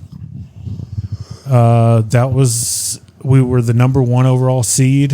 Was that the Jessica Simpson year? When we lost to the Giants at home in the playoff game. I was at that game with Brandon, where Patrick Creighton dropped the ball. Yep. It was like, I don't know, like we were driving with like, I don't know, like 90 something seconds left, and Romo dropped one right in his fucking bread basket, and he fucking dropped it. Just like Dak did with CD. And we were in that, and he dropped it. We had end zone seats, and he dropped it in the end zone that we were sitting at, like 20 yards in front of us. Like, that's another one. But yeah, it's just another one of those teams. 2006, 2009. It's like every 13, 4 years. 15, and then like maybe 19, and then 22. Like, I don't know. Every once in a while we put together a good squad, but it always just shit the bed in playoffs. Yeah. That's what sucks is we've been the number 1 seed multiple times this century in the last 20 years. Yep. So real quick, honorable mention 2005. Real quick, what about my last one? Oh, I thought you were done. I got one more, and My then bad. you want to mention My bad. 1999 Stars Game 7. Oh, Brett I Hull. was at my grandparents' house. Mm-hmm. They lived on a farm. They had one channel until they got satellite, and we were able to watch the game. And it went to like triple overtime, that game, and it was late at night. And I was sitting on my grandparents' bed, and they might have been asleep, but I was still watching the game when we scored. When Brett Hull did not get in the crease to score that goal, and we all celebrated. Like, yeah, I remember where I was. My dad at that time was living. He had a lake house at Cedar Creek, and I was there watching it in the lake house. And then, dude, I don't know why our brains work like this, but the next day, I watched Saving Private Ryan for the first time with my dad, and he cried. And I remember looking at my dad, be like, "Why are you fucking crying?" Because like 99, I was 13. You don't get the significance of that. that was a great movie too. You don't get the significance of that movie, and everything when you're 13. That opening sequence is brutal. That's when he started crying. I was like, my dad's a fucking pussy, dude. They had like tens of thousands of men just didn't even make it to the beach that Yeah, day. so They were just literally the first wave that they knew. Like, oh, you see all those machine guns and bunkers? Yeah, they're gonna waste all their ammo on you, and then we're gonna roll out our tanks and our heavy machinery. But yeah, y'all are the first wave. Y'all are just you're our meat sacrifice. shields. Yeah, for real. That's literally what they were. Yeah, but yeah, I just remember watching the Stars win their first Stanley Cup, and then the next day my dad crying in front of me for the first time. It's a weird 24 hours. Weird 24 hours. Yeah. All right, honorable mention. Go. All right, 2005 Rose Bowl, like I said. 2008 Texas versus Texas Tech when Crabtree. I think Texas was number 1. They were, but Tech was like number 4 though. They were really good that year. Crabtree tied up the sideline. I was living in Denton. I know where I was in that time too. I was living in Denton, and I was in my apartment, and I remember going fucking nuts. And this probably should have made this probably should have made my my Mount Rushmore, but I didn't want to throw 2 soccer games in there. 2002 World Cup quarterfinal, the farthest we'd made it in the modern era, versus Germany. Torsten Frings saved a goal off the goal line with his hand, a clear and blatant handball off the line, and we end up losing 1-0. And if it had been maybe 10 years later, I think they had VAR, or maybe certainly 20 years later, we would have been awarded a penalty. In the way we were playing that game, we had Germany on the back foot. We would have advanced to the fucking World Cup semifinals to play South Korea, who we already had in the group, and we drew. You had a prime Landon Donovan, Mando. You had DeMarcus Beasley. You had Claudio Reyna. I mean, I don't know. I'll never forget where I was. I was at my brother's house. He lived in Cleburne. I was watching it. It was like 4 a.m, and I remember screaming at the TV and waking up his entire family. And he was so pissed off he couldn't understand, because my brother, he's a fucking football coach at the time. Like, he didn't give it. He thought soccer was for pussies. And it's like 4 a.m. because it was in Korea and Japan. So like all the games here aired at like 2 and 4 a.m. Dude, such heartbreak. Fucking sucked. Well, set you up for 20 plus more years. Yep. All right, my last one's 2006 NBA Finals Game 3.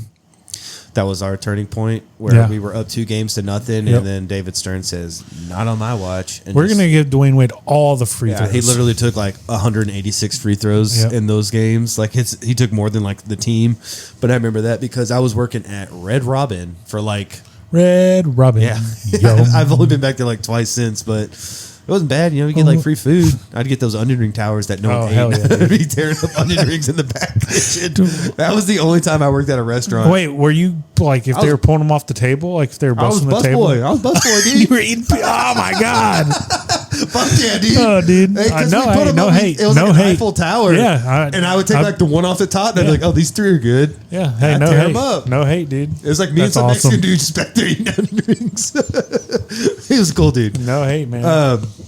Two more was 2007 Michigan versus Appalachian State. Yeah, I was at remember my grandma's house again, which is weird, but that's when they moved to Palmer, and the whole family was there. I remember like cousins and uncles were there, and we were watching this game, and we're kind of invested. It's on, and then we're like, it's if you remember, like Appalachian State was up, but then Michigan pulled ahead, and then I think Appalachian kicked a field goal to go up like 1 or 2. Michigan has like a huge passing play to like 50 yards down the field, puts them in field goal position, and this was at the Big House, by the way, right? So they're like 100,000 fans. Michigan's like ranked number 3. Yep. Appalachian State basically had to get paid to go there and play. Yep. And it came down to a field goal, and Appalachian State blocked it, ran it back, even though they didn't have to. I think it was just adrenaline was just carrying that like, kid. fuck you. Like they knew they won. It was- Yeah. If anything, he should have just fallen down so you don't fumble it and they pick it up. But anyways. And I remember me and my uncles and cousins were just like the biggest Appalachian State fans for like one afternoon. Yeah. It was just cool to see, because Michigan to me is like one of those blue blood programs. Yeah. And to see them go down like that at home was just Yeah. wild. Yeah.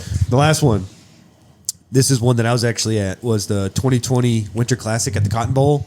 You were there? January 1st, 2020. It was the only sporting event I got to go to all year because they shut everything down. Yeah, that's right before everything went to shit. Yeah, it dude. was like two and a half, not even 2.5 months before everything just literally shut down. Yep. And me and my dad got to go, That's awesome. and we had the nosebleeds, but it was awesome. Dude, people get those uni shit, those sweaters. Oh, they're- like they say like they Which were one, the like Victory Green or the super ugly, the one they wore with the big D. Oh, those are fucking clean, Like dude. I saw, I got a beanie. I don't know. I have a beanie from that. I don't know if it was a TikTok or maybe I saw it on Twitter, but like somebody like shared like the ugliest like jerseys of all time, and that made it on Are the you list. fucking kidding me? No, I'm not. I'm like, I thought those were dope. Those are extremely dope. I like that logo, and I Yeah. like how it's an alternate logo too. It's not even our full time. I wish we'd go back to like the Madonna era, like do the too. Stanley Cup era stars logo. The dark green and black. Yeah. Yeah. I think it was new ownership is when they were like, we wanted, and I get that, right? Yeah. It's my team. I'm going to fucking rebrand them too if I want.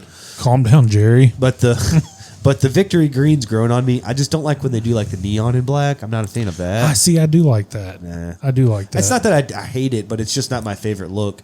And the Rangers, when they did their city looks, Mm-hmm. I didn't like that at first, but now I really like it with like the Old English TX. Yeah. I really like that. I'm a big fan of the cursive, just Rangers Yeah. on the chest. Dude, I love the powder blues, man. When they break Yeah, those and out, I like that more than it seems like the Michael Young era was just like the Texas across with mhm. red or blue. Yeah. I like the white, Rangers in cursive, and I like the powder blues. Yeah, And speaking of- I like when teams mix it up. dude. I'm not saying FC Dallas did a tribute, but like 2 years ago, their away jersey was a powder blue. It was powder blue with like some red piping on it. Like, dude, it was so clean. But I think it was. There used to be an old soccer team back in the NASL days called the Dallas Tornadoes, and they were like that powder baby blue and red. What was the team tattoo was on? Sidekicks. Sidekicks. That's it. Hell yeah. Okay, Sidekicks. cool.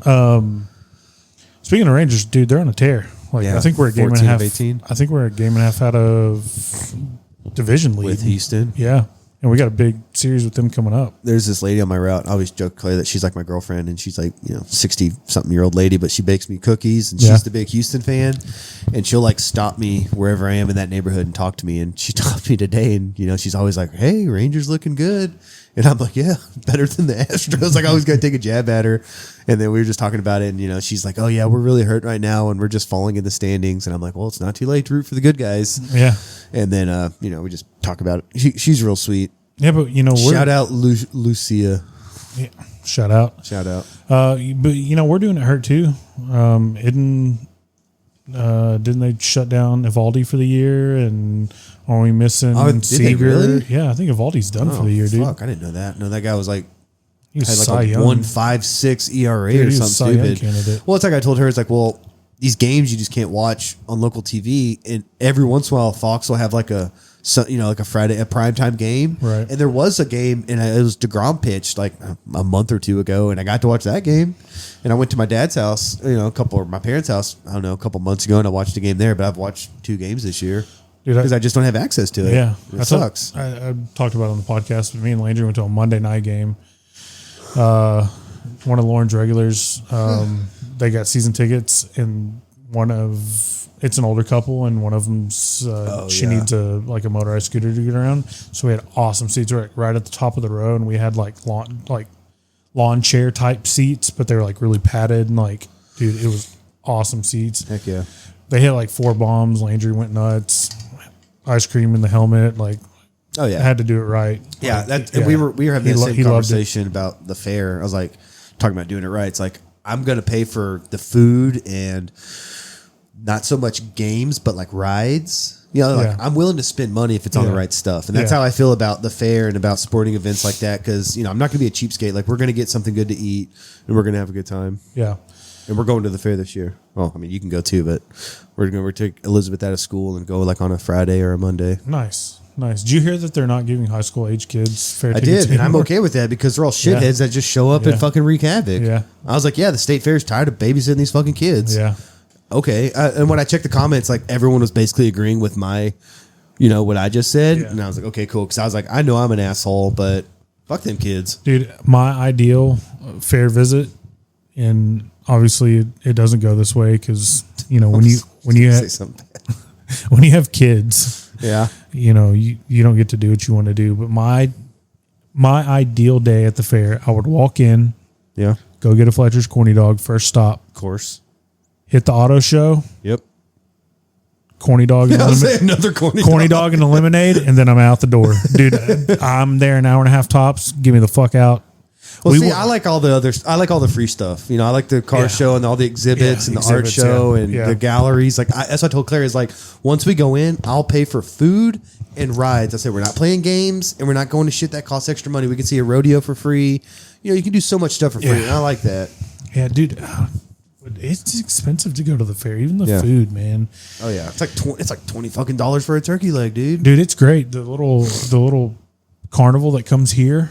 One at HEB, the one at the HEB, the old school, dude. It's $20 for a wristband, and the kids get to ride. Everything's unlimited, included, or the rides are included. The rides are included with the wristband.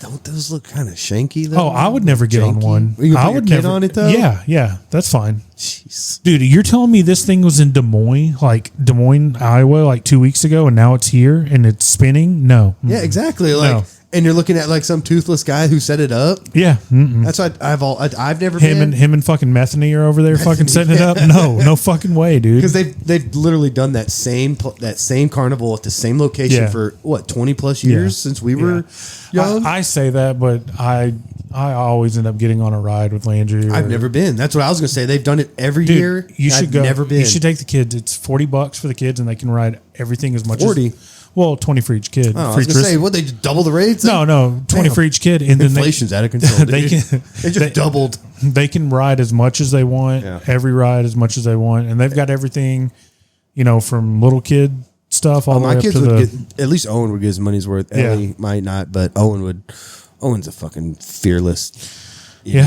Yeah, the boys are like that, man. All right, so you got questions? I know you always got some weird-ass questions for me. Yeah. Hold on. This is going to be a long episode.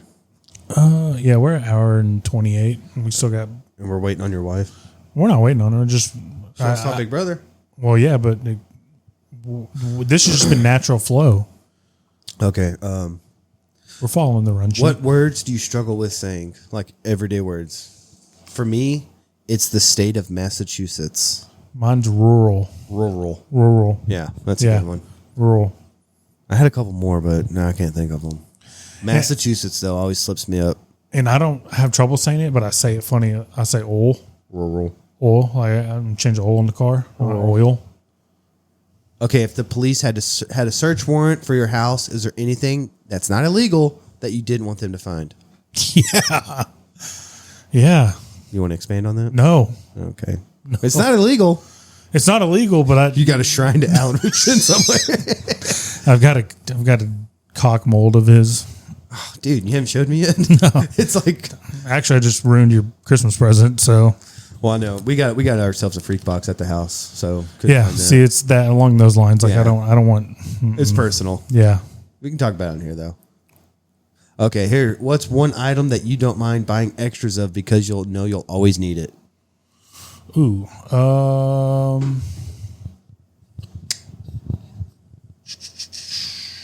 And it could be basic stuff, or because for me, every time I had a store, I always seem to buy like a bottle of soap, and I'll just keep spare soaps and toothpaste.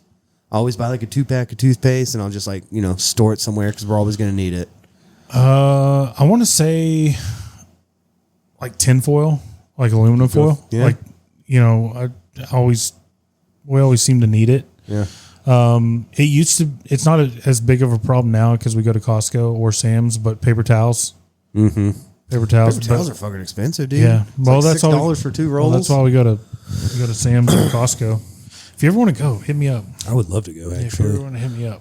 One thing that I didn't have on here, but for an answer for me, candles. I can always like buy Candle. a candle. Yeah, we always buy candles. Even if I'm not even planning on buying a candle, if one smells good, I'm buying a candle that day. Yeah. And I have to smell. If I go, I'm that guy that's smelling like every candle. Oh, I'm a big candle guy. Yeah, I'm putting my nose in it, like yeah. I'm pretty much touching it, and then I'm Yeah, gonna say, I think this I is think it. Lauren appreciates that about me, is that I'm not typical dude. Like, I don't care. Oh, I love like I candles. love candles, dude. I do too. I love Bath and Body Works. Going back to the soap, I need to go there. There's a Bath and Body Works box right there. Lucky duck. Anytime they go on, they have their foam, because my favorite soap is their foaming, yeah? the foam soap. And so anytime there's a sale like 5 for $30 or 6 for $30 or God whatever, damn, dude. it's like $5 a bottle. Yeah, but they're like 99 cents at Aldi. I forgot you make that big money. I don't make big money. You got $5 bottle of soap. Dude, it lasts forever. Until you need more, you spend another $30. You should see the amount of fucking soap we have. I love going to Bath and Body Works. I need to go there. I'll never buy. What is it in Cedar Hill though? They have one in Grand Prairie too. I think that's further than I forgot. Cedar Hill. I forgot. You stop at Ellis County, and you're like, nope. Yeah, I was like, you want me to cross county lines? Are you fucking crazy? Dude, it would shock you the reasons we leave and the places we go just on a whim. Like, we'll just y'all go. are crazy. When we went to visit our aunt and uncle, we went down and back in one day. That's retarded. Dude, if we see a restaurant on TikTok and we're like, that looks really good.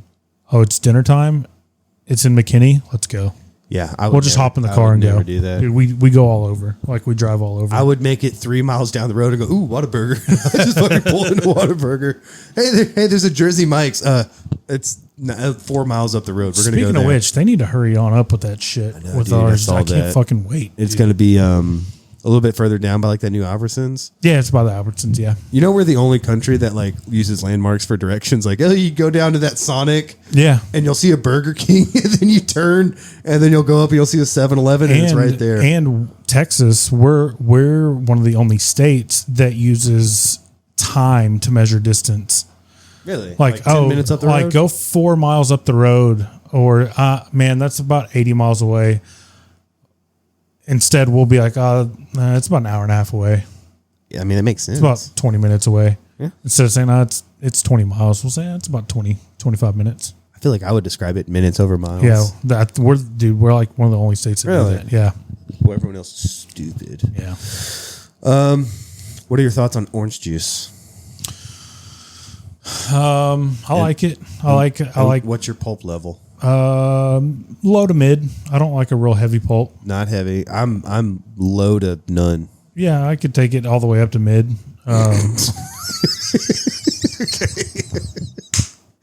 God damn That was it! a quote from Matt. God damn it! That's gonna have to go in the show title. But since I kind of been trying to watch what I'm eating. It's got so much sugar. I try to stay away from it. I love orange juice, but it gives me heartburn. Oh yeah. Anything at this age gives me heartburn. All right. So on your radio settings in your car, are they set in order from your favorite station being number one, or is it in order? In order. Like low to high? Low to high. See, I do. Or high to low. My P1 is the fan, but but then it's like 90.1, 91.7, 92.5, and then I go in order. But my first setting, my number one is my favorite. No, P1 is 106.1, 105.3, 104.5. You're descending? Yeah, descending. Oh, what a monster, dude. Dude. Who starts it as descends? 106.1. It's an ascending from 1 to 6, so it's a low to high. No, dude. 106.1, 105.3. This guy has Kiss FM. That's his number one setting. But I don't see it. It's He's like a 40-year-old man with Kiss FM. It's not, to me, that's not like, because I never viewed it as like, oh, the first button is your favorite. That's just like where the timeline, or like where it starts, like on the dial. Like I view it because, like, you know, growing up, like you had dials, and the dial would start, you know, left to right. And that's just, I carried that over. It's like 106.1, 105.3, 104.5, 103.7, 102.9, 102.1. I can't believe you start high and go low. Yeah, dude. That's weird. Yeah. All right. Is that it? No. My phone just locked. Hold on. Is it considered littering if I'm throwing food out of a window? Like if I throw the crust of my sandwich out? I'm going to say no, because a bird will get it or it'll biodegrade. That's what I said. Because I don't do it a lot, but I will throw like crust of a food, or, you know, a little crust off of this, or if I didn't finish eating this one part, I'll throw it out, and I'll always say like something's going to eat it. Yeah, or it'll biodegrade. Exactly. All right. I like sunflower seeds. When you're eating sunflower seeds, do you eat them one at a time, or do you get a pinch and put a whole pinch in there? Throw a whole pinch. Okay, whole, me too. Whole cheek full. Yeah, because we're men. Speaking of do you men, know there are freaks out there that just chew up the whole seed? Oh my God. Then they swallow the collective wad like that? I don't know. Because how can you parcel out the seed? I don't know. But I've seen people just chew them up. Fucking psychos. No, I'll have a bottle full of seeds. Do you have a nighttime routine? 'Cause I know my wife does, right? Yeah. Like wives do, and I was like, yeah, that's why your skin's so much better than mine. Yeah, I mean, other than brushing your teeth or something. No. I mean, it's shower. You shower before bed? Yeah. God, I can't get into the bed dirty, bro. I would see. And I don't sleep so hard that I need to fucking wake up and take a shower. That's what I was gonna say. Is I'll shower before bed, because why do I have to wake up? Like I didn't get dirty in my dream. Well, maybe I did get a little dirty in my dream, but you know what I mean. Like I don't stink as long as I know. Yeah. But I'm with you. I'll shower the night before. Yeah. And go to sleep, wake up, and go to work. Yeah. Yeah. But my nighttime routine, I'm starting to change with Claire, because she'd be like, you need to wash your face and then put on this little lotion.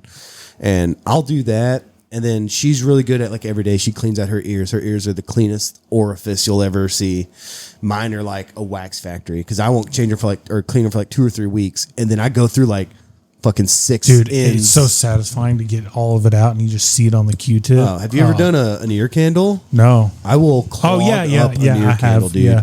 I did an ear candle because I had impacted wax in my ear, in one of my ears. This is like when me and Lauren were like first together, and it hurt so bad. We were at Applebee's drinking, and I'm like, I can't take this shit anymore. Like I couldn't hear, like this whole side of my head hurt. So we went to an urgent care, and they like did the flush thing, and I just remember this, and it just I was like, oh my, dude, I almost came. Like, dude, it felt so good to get all that shit out. Well, they say you're not supposed to use Q-tips because what it does is just push it in. If we're not supposed to use Q-tips, why did God put a happy button in there?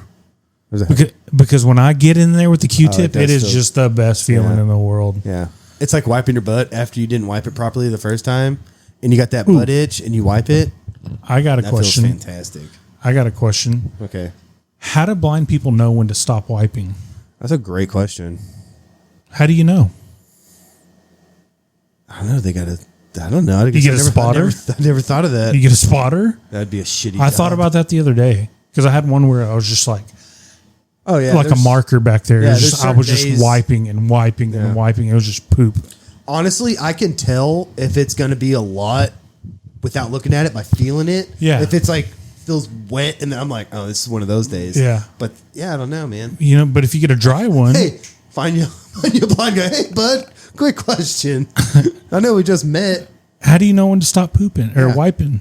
And then tell them, oh, by the way, you got a booger hanging. Just let them fuck with that for 10 minutes and walk away.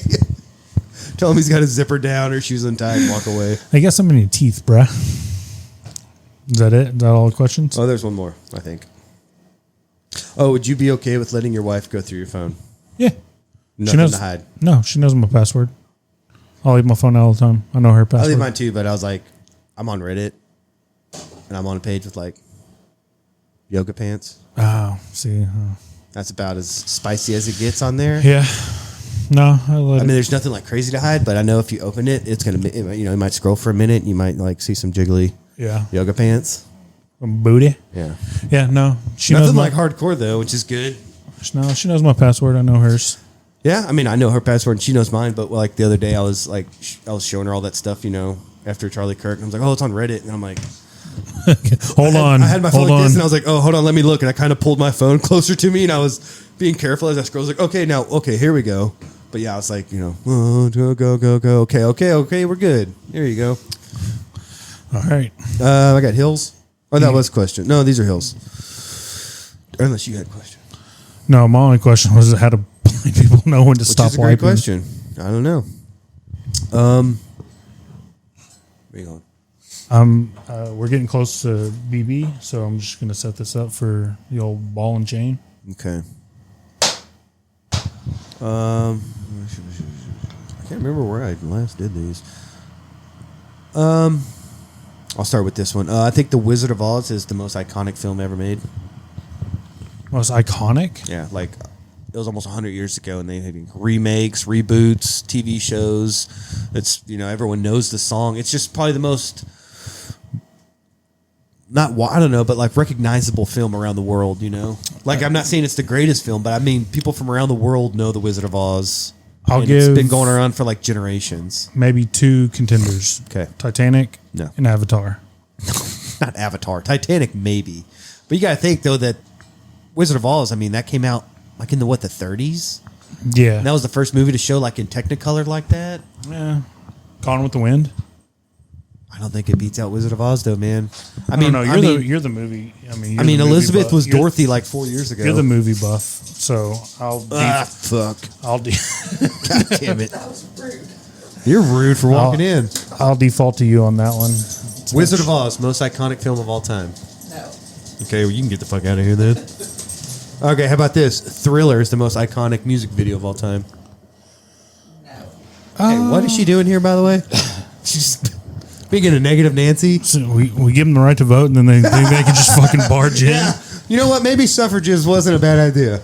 He tells me all the time he wishes it was 1942 so he could date me. Dude, I swear to God, sometimes because that's what they would do. They would come home and if dinner wasn't ready, they would just fucking give him a black eye. I wish I could do that. Just travel back in time for just 6 seconds. I could just smack her one good time. God damn, dude, this got dark. Well, I'm just being honest. Okay, well, this is a gay take I have here, but. Oh, you want to sit? You want my seat too? God damn, Rosa Parks. And she brought the dogs back. I didn't want to. Can you hear? Are we good on this mic? I don't know. You're gonna have to hold that. Okay. That's what she said. Okay, you ready for my next one? No, I'm thinking. Hold on. Going back to the music video, are we not in sync? What was the one where they looked like they were in a roll of tinfoil? That's Bye. Okay. It was after they separated from Ron Perlman. Yeah, are we not? Is that not in the running? I mean, Juvenile, Back That Ass Up was a contender. Dude, that's a good call. Yeah. The thong song? I mean, I've cranked it to every one of these videos, so there's a common denominator. All right. I like how Matt's like producing on the fly here, like trying to get this going. Should have had this ready to go, but. Let's see.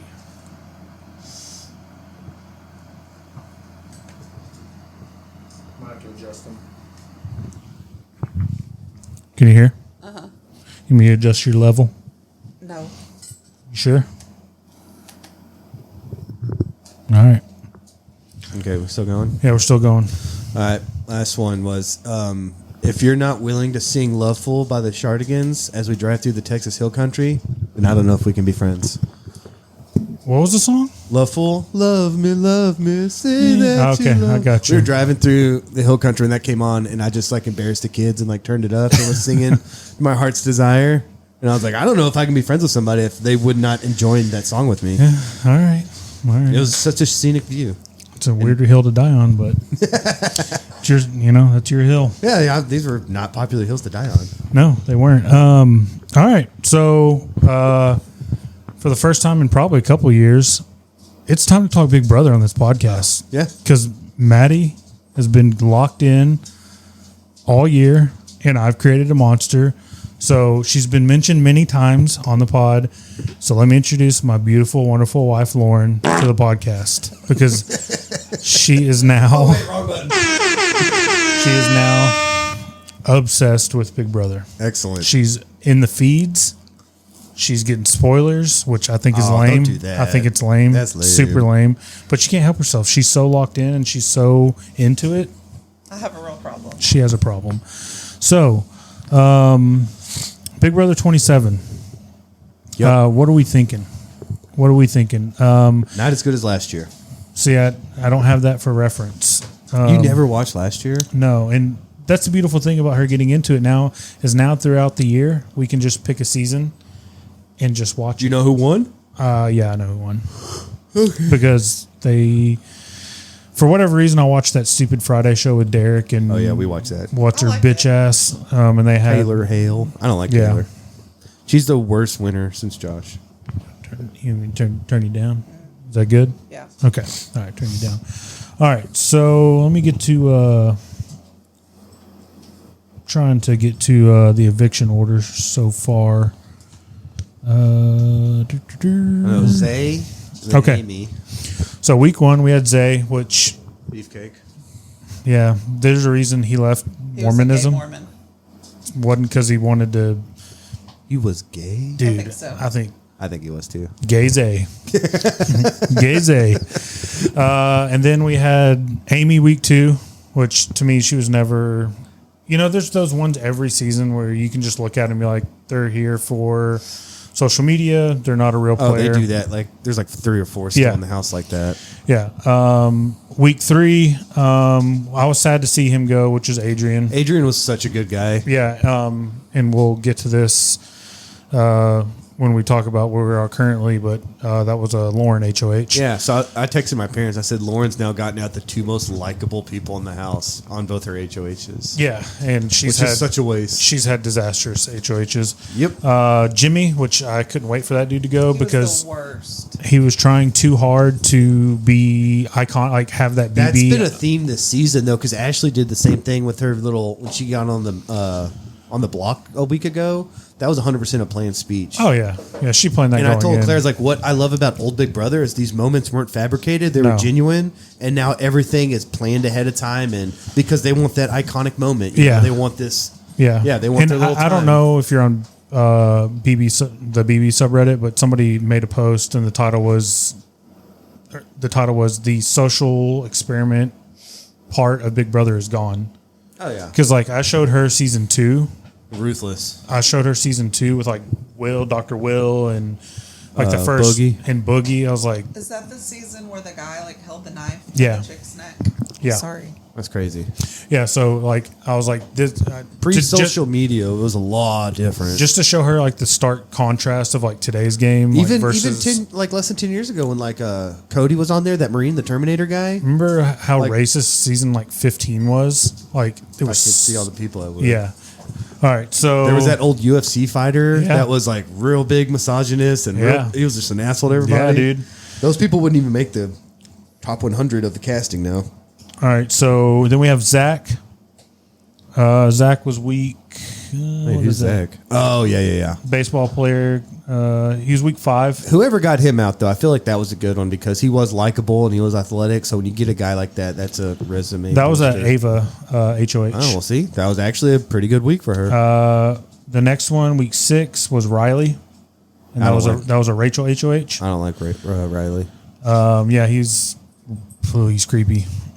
But y'all going to talk about what's been going on with him and what's her name? Are there updates? No, but he just had a child with a woman like before he came into the house. No, he had the child. The child was born while he was in the house. Okay, yeah. Yeah. And then they asked him that in the next interview, and he was like, I'm not going to talk about that right now.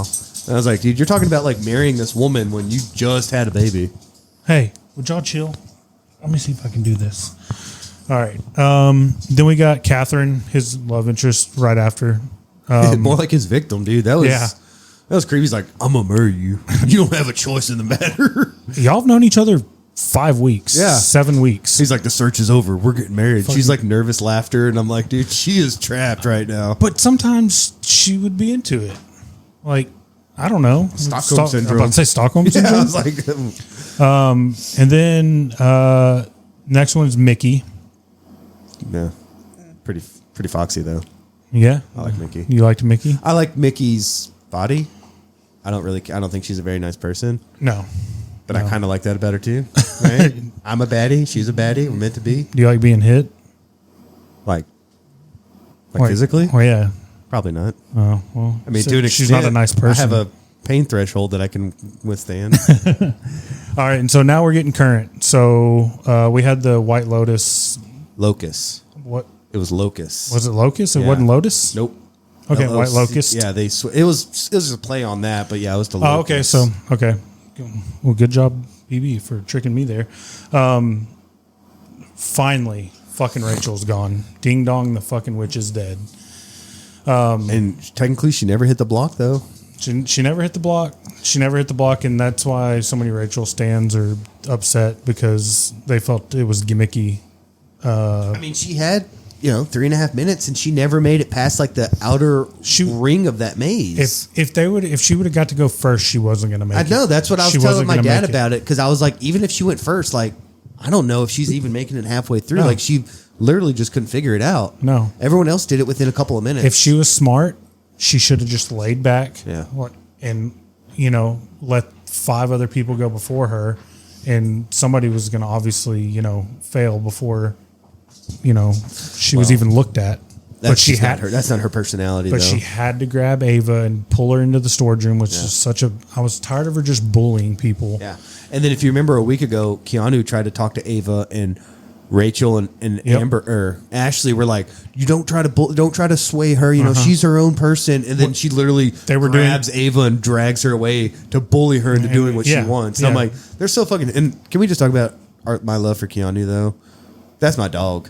You don't like him? No, oh, I you love do. him. I was gonna say, I feel like they always shit on him, and he's always like, what did I do? And they're like, you're such a piece of shit, Keanu. Like, they just he's really tear into not him. liked. But outside the house, though, everything I see, people like him. Oh, everybody loves just him. The main people inside. He just needs to pick a person and just I know, that's what try I to told be Claire. a ride or die. Why he And- hasn't formed up with others? And I think Kelly is his ride or die. And dude, you're just hitching your. Everybody shits on Kelly though. I love her. I don't love her, but I think she's just. I think she's a meh. She's just meh. Well, she's not quite. good, She's though. not quite a floater because she has won when her back was against the wall. So you couldn't call it like Ashley's a floater, right? Will was a floater. Total floaters. Which is ironic because Rachel was the floaters grab your life fest, Yeah, and then this yeah. summer she literally had nothing but floaters around her. Yep.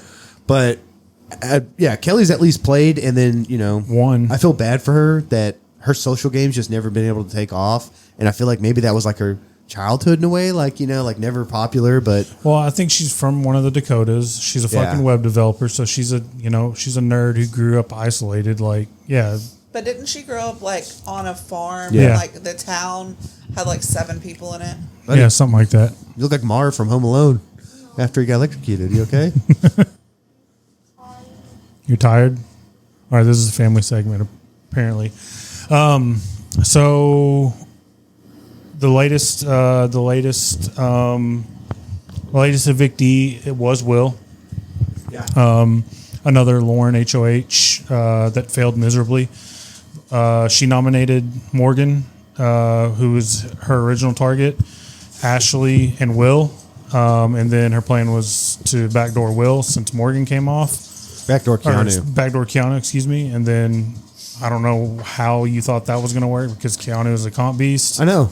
And all she did was make an enemy after he kept her safe all last week, and he emphasized that. Like, Yeah. I could have put you up. I didn't. I didn't. I expect to be safe. Yep. And she backdoored him. And I was like, now you just burned that bridge. Yep.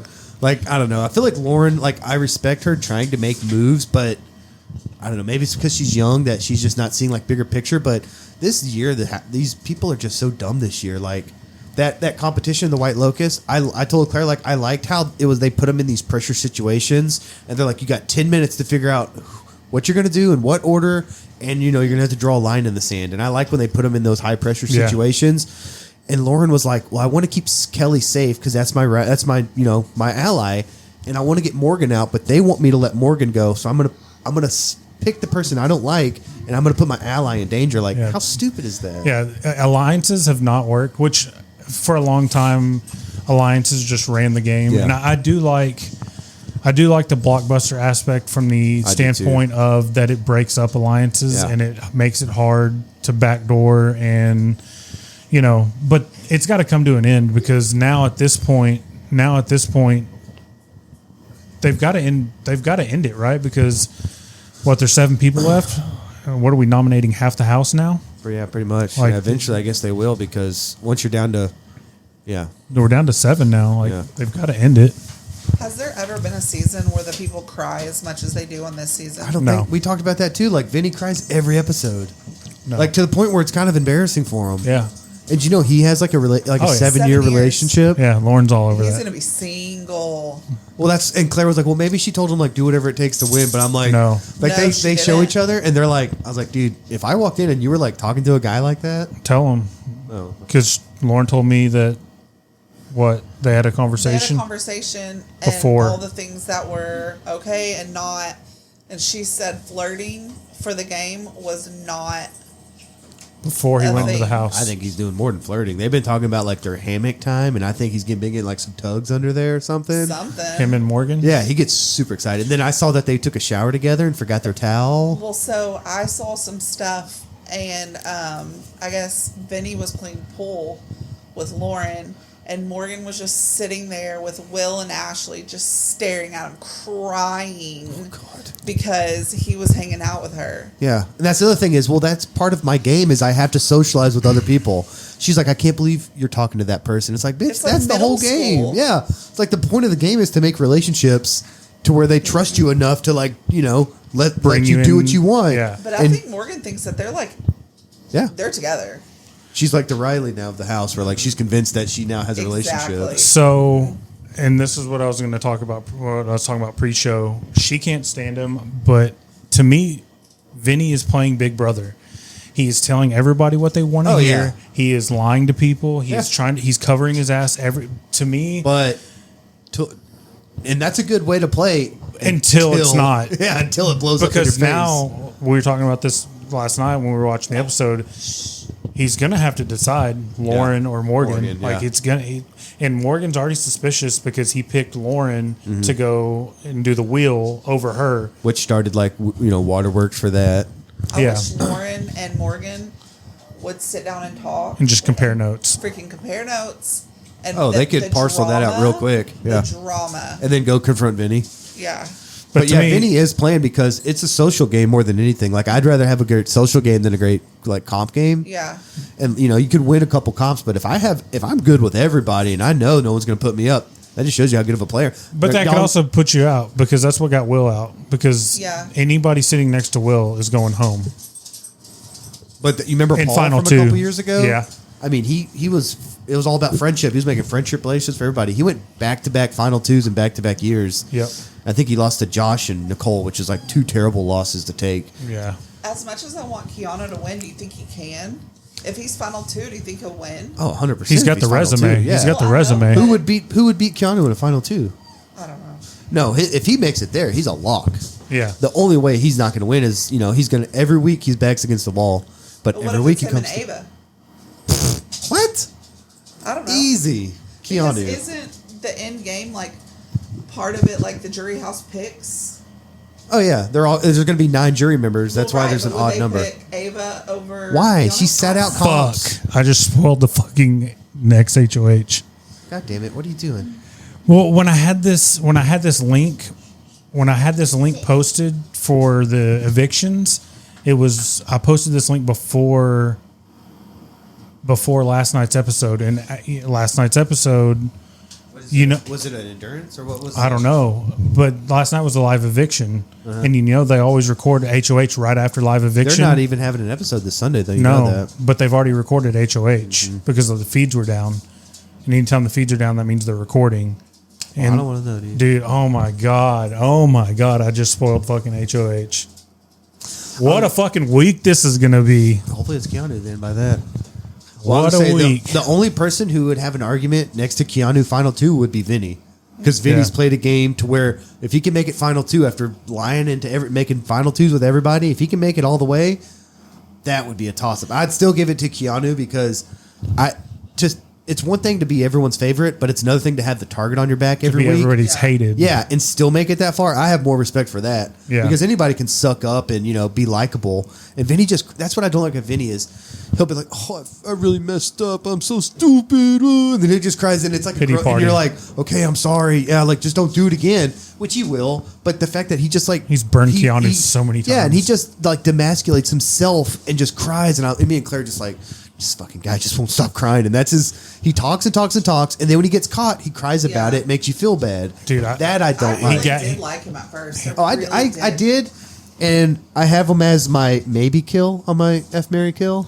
We're gonna play Fuck Marry Kill. I put Vinny parentheses maybe because there's sometimes where I do like him. He is playing a good game, but then I'm like, dude, quit crying. Like just that one day he had a hoodie on and he set crisscross and put his hoodie up and started, and Claire's like, he's so emo right now. Dude, like he just it's not a phase. I was like, dude, he is like to the point where it's embarrassing because he's like our age. Yeah, dude. And I tell him it's like it's okay to cry. That's why I tell my kids like it's okay to cry sometimes, but not all the time. But you know? Take a pill. Yeah, and I shouldn't have to tell that to a grown man. But you got to think, like, he's unemployed. He said he's tried out 10 years in a row. Yeah, which I respect. This is everything to him. And that's another reason to like him because there's some like. Did y'all see that clip from Riley? Yeah, the dedication.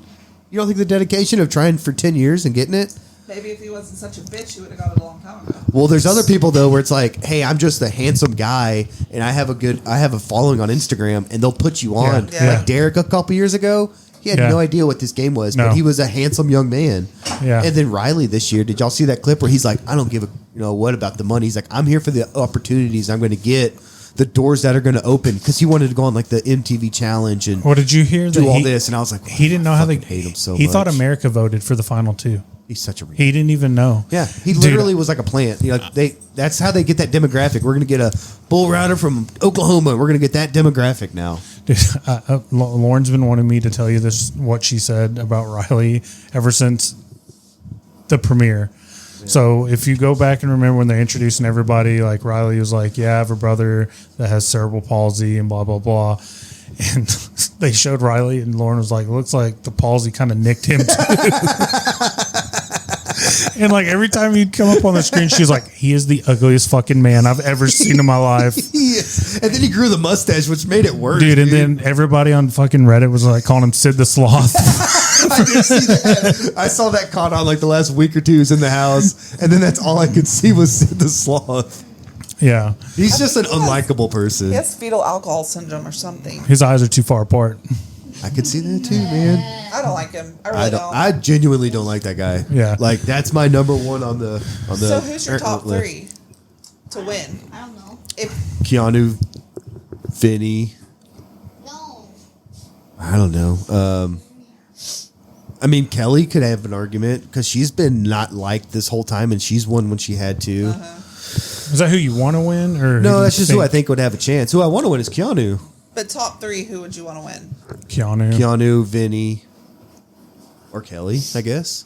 I liked Will, I really did, but he didn't do much. But he was like when they showed his little personal clips and he's talking, and he's just like, I don't like talking to these kids. I just zone out. And I wish I had a fast forward button. Yeah, it's like I agree, dude. Like I'm the same way. Get it? So he was a likable person. I thought I liked Rachel as much as that's why. Yeah, but she was though like the commanding voice of that house. What she said went. You know, you have to respect that she was able to. She would make grown adults do what she said. Even more reason why day one when she walked in. Oh yeah, they should have kicked her out. They should have got together and be like, well, that just shows you how stupid this cast is because they were like, yes, queen, icon in the house. And that's like number one reason. I was like, she's won this game before. Why would you want somebody who's won to be in a competition with me? Like, I don't want that person even near me. I forget which season it is, and we talked about this pre-show, but they brought a previous player back and like, they last like 2 weeks. They're like, no. That's how it should be. Like, the way we've got to get him out. Yeah. Well, Paul, like we talked about before, Paul did it. He went final two and then came back a year or two later, and he went all the way back to final two only to get snubbed again in the jury. But remember Dan? Dan came back. And he got axed by Ian, I think, near the end. Yep. And that's he how made Ian it pretty won. far. Yeah. Who was the old man that just chain smoked cigarettes? That was he's season 2. Was that season? That was season 2. Oh yeah. Remember the old guy? Yeah. Probably you not. probably don't. So there was a guy How named, old are we talking? Like season 2. He was. But I mean, was he like in his 60s? He was in his 50s. Oh, He was in his 50s. For Big Brother, that's like a football player being like 34. Yeah. It's like a miracle that he's out. There was a gay dude on there. And remember, this was 2001. There was a gay dude. I forget his name. It was something like Rummy or something like that. But he didn't let the house know that he was gay because he was like, that's not going to play well. And then the old chain smoking redneck dude, they were like outside talking one-on-one. And he was like, yeah, I just can't, that lifestyle's so perverse. And I can't believe people live like that. And that's just disgusting. And old boy's just sitting there like, see, he's in the diary room like, that's exactly why I can't tell people. And that's what I like about Big Brothers. I don't have to tell you everything about me. Like Lauren or Ashley keeping away that she's a lawyer. Like that's her call. And we've seen that before where people, But I think Derek. Kelly's starting to figure it out. Kelly's starting to figure it out, yeah. And like famously Derek, he's undercover like cop, like which is another that's a job you don't want to tell people because that's a job where you have to lie to people and you're good at it. Yeah. So yeah, if I don't have to tell you something, I don't have to. I like that. Going back to Lauren asking about people crying, like I can't wait to show her the season. I can't wait to show her the season with Evil Dick in it. Which one? The first one? Yeah, the first one where you know what happened in the second season, right? Something about AIDS. Yeah, they came back and they're like, "Bro, you're HIV positive. You got to leave the house right now." Yeah. And they like called him in and they broke the nose to him that he had AIDS and like you have to leave right now. Yeah, I can't wait to show you that season with Evil Dick. There was a dude. You want to see the anti-Vinny? It's Evil Dick. Good player though. Good player. There's another interesting twist that year with him. So I can't remember. So I think we're getting 2 episodes this week. I think it's Wednesday and Thursday. Yeah, they're both 2 hours, and then double eviction Thursday. Thursday is 1 week of Big Brother. Yeah, it's double eviction. Yeah, it's gonna be interesting. Especially, I can't believe I fucking did that because the web page updated when I clicked on it today versus when I pinned it a couple days ago. I'll tell Claire about it, and that sucks that we have to wait till Wednesday to find out. Well, normal. Do you not know? No, I already know. Yeah, you already know. I don't see how she does. Like, y'all just waste y'all's time just watching Big Brother. It's 3 days a week, bruh. I tell my kids, I said, when they're getting ready, I said, this is the only show I like to watch. Yeah. Me and your mother have been into this before y'all were even born. We're like, just go in the other room right now. What sucks is Claire teaches yoga on Thursday, and she doesn't get back until, 7-something. So we have to record it in Owen's room. It's the only room that we have the AT&T stick that Jacob gave me his login for. Yeah. So, and Owen has a trundle bed, so we'll pull that out, and 2 people are on the bottom and 2 are on top, and we're just all bunched into this little kid's room and The watching kids watch it too? Oh yeah. Yeah. And they have to tell they know not to talk though. They'll be talking. I said, Shut the fuck up. In this dialogue right now. There could be an alliance forming right now. Children, just shut up. That's how it was for me growing up. Yeah. My parents would watch it, and I'd watch it with them. And if I talked, they'd be, "You gotta shut up." So for me, I think. For me, Vinny's in the driver's seat right now. As long as You he can. want him to win? No, Oh. I don't want him to win. I'm saying I think he's in the driver's seat as far as his position in the game. Because I think like a magician, if he can manage and navigate the Lauren Morgan thing, Yeah. I think he's got a real good shot. Keanu, I don't think anybody's going to beat him in a comp.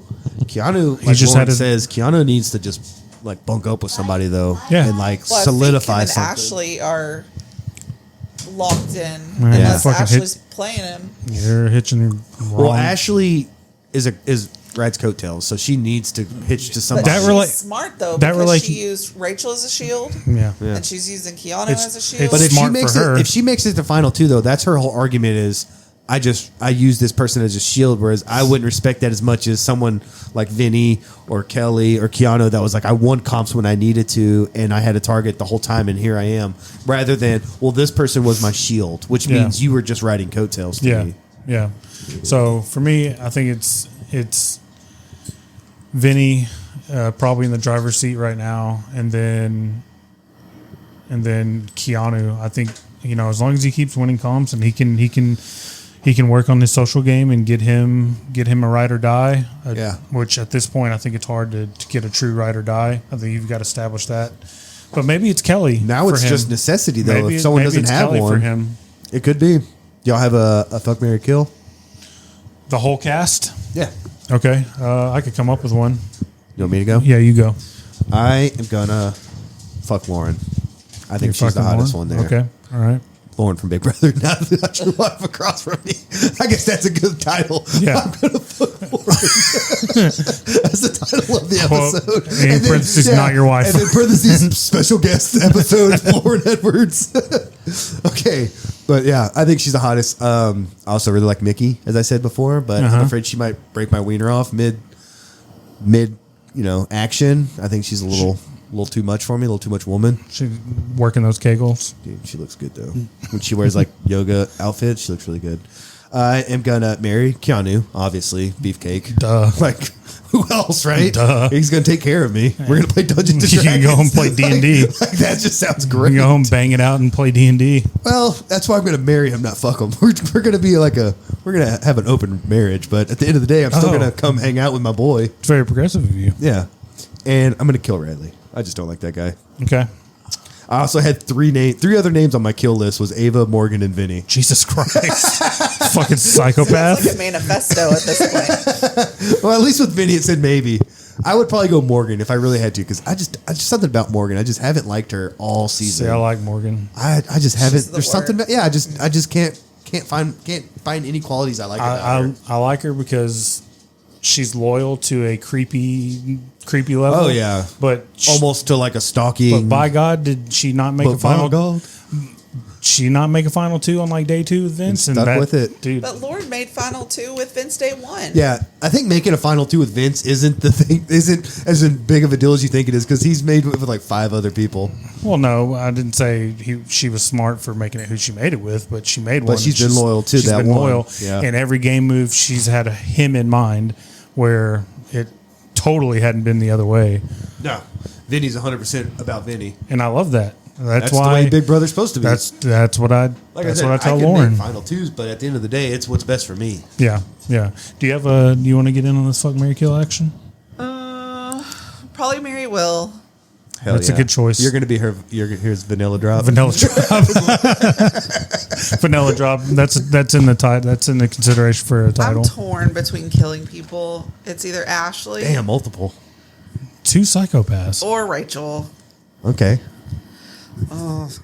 Okay, so last one. The one Matt's waiting for. Who are you fucking? Yeah, Matt says so. Are we going 1942 real quick or not? Dang, she's got so many options. Dude, you got Zay. Gay Zay. He'll talk to you all night. You can just cuddle. You got Zach. He's a beefcake. Adrian. Oh, dude, Adrian's a good guy. Can't be mad about that. Yeah. I honestly would probably marry Adrian if I could. I'm not even 10. I really wanted him to win, and I know he wasn't there very long. He was just extremely likable, though. He was, and he was from San Antonio, and he made the obstacles in his backyard. Like, he really wanted it. I feel like he was like one of the true Big Brother, like fans. Yeah, and that's another thing that Lauren just dropped the ball entirely. Like, she has big aspirations for her 2 HOHs. Like, I'm going to make a big move, and it's like you literally get out the most likable people. She had 2 terrible HOHs, which is just reflects bad on her. And I hope that's considered if she makes it final. It should, because if I were sitting next to her, that's what I would bring up. Like, the only move she made was to get out likable people. Like, look at what I did, and then I would boast my resume. Have you ever seen a finale, babe? Never. Okay. So, it's yeah, cool. they'll make their arguments because there's 9 jury members and they each Or vote. it's 7 now. Oh, is it? Yeah, which is lame. Well, it's always an odd number. I think it should go back to 9. But is Rachel just going to dominate what everybody thinks? Sure. That's why she shouldn't have made jury, because she'll sway votes. Sure. She'll sway Ashley, Ava, Will. Yep. Like, all those people could be swayed by her. So that's another thing that Keanu, though. Because she was asking me, she's like, do they know? She's like, oh, well, Rachel's going to get to see everything that's going. I'm like, no. I was like, the only updates they get is what the newly evicted house guest reports back to them. Well, they get to watch like a recap. A They'll short, watch a DVD. a short recap. But yeah, it might be a couple minutes. Yeah. But yeah, keeping Rachel to jury is really fucking stupid, because she will sway votes 100%. And all they had to do was fucking figure out that fucking Big Lip Amy was the fucking saboteur or whatever in the beginning, Yep. and Rachel would have never been there. She did have a lot of big lips. She had too much surgery. Yeah, way out And of I was hand. like, you know what? I bet she was pretty before, but I don't even like. That's I what don't even happens- like looking at her at this That's point. what happens with a lot of these girls. Is Yeah. They're already pretty, and then they go and Yeah. they I don't get it. inject their face. I was and- like, I told Claire, I was like, I bet if you saw a picture of her from a year before she did it, I bet she was very pretty. Yeah. You know, I bet she had great breasts, and then they just had to enhance everything, and it's like to the point where you want to press the undo button, like go back. Yeah, you can't. All the girls though in the house are very natural, and I feel like are very pretty. Yeah. Yeah. Except Rachel. You got to be catty, Fucking- just a little bit. Yeah, I can't stand Amy. Rachel. I couldn't stand Rachel either. I respect Rachel though. I don't. For what? She won one Big Brother. That's one more than all of us. Well, I haven't tried. Well, try to get on then. I told her it's like if Well- if I'm 42 and I drop 150 pounds, I'm gonna try out. Like I'm gonna Just audition. go in there and be like Will, and you'll be fine. Everybody's What, a black middle-aged man? yeah. Well, I mean, you can't do the black part. You can be my chocolate drop. Lemon drop. Lemon. That was so funny. That was a good line. We called her a lemon drop. And I've had to like catch her up on like Julie and how she's changed over the years, Oh, and how like she's become a cunt. who she's married to, and like what he's done. Like she fucking all that, like, God bless and Godspeed has only Yeah. come after her husband got almost $250 million from CBS for his with severance package Yep. for assaulting women.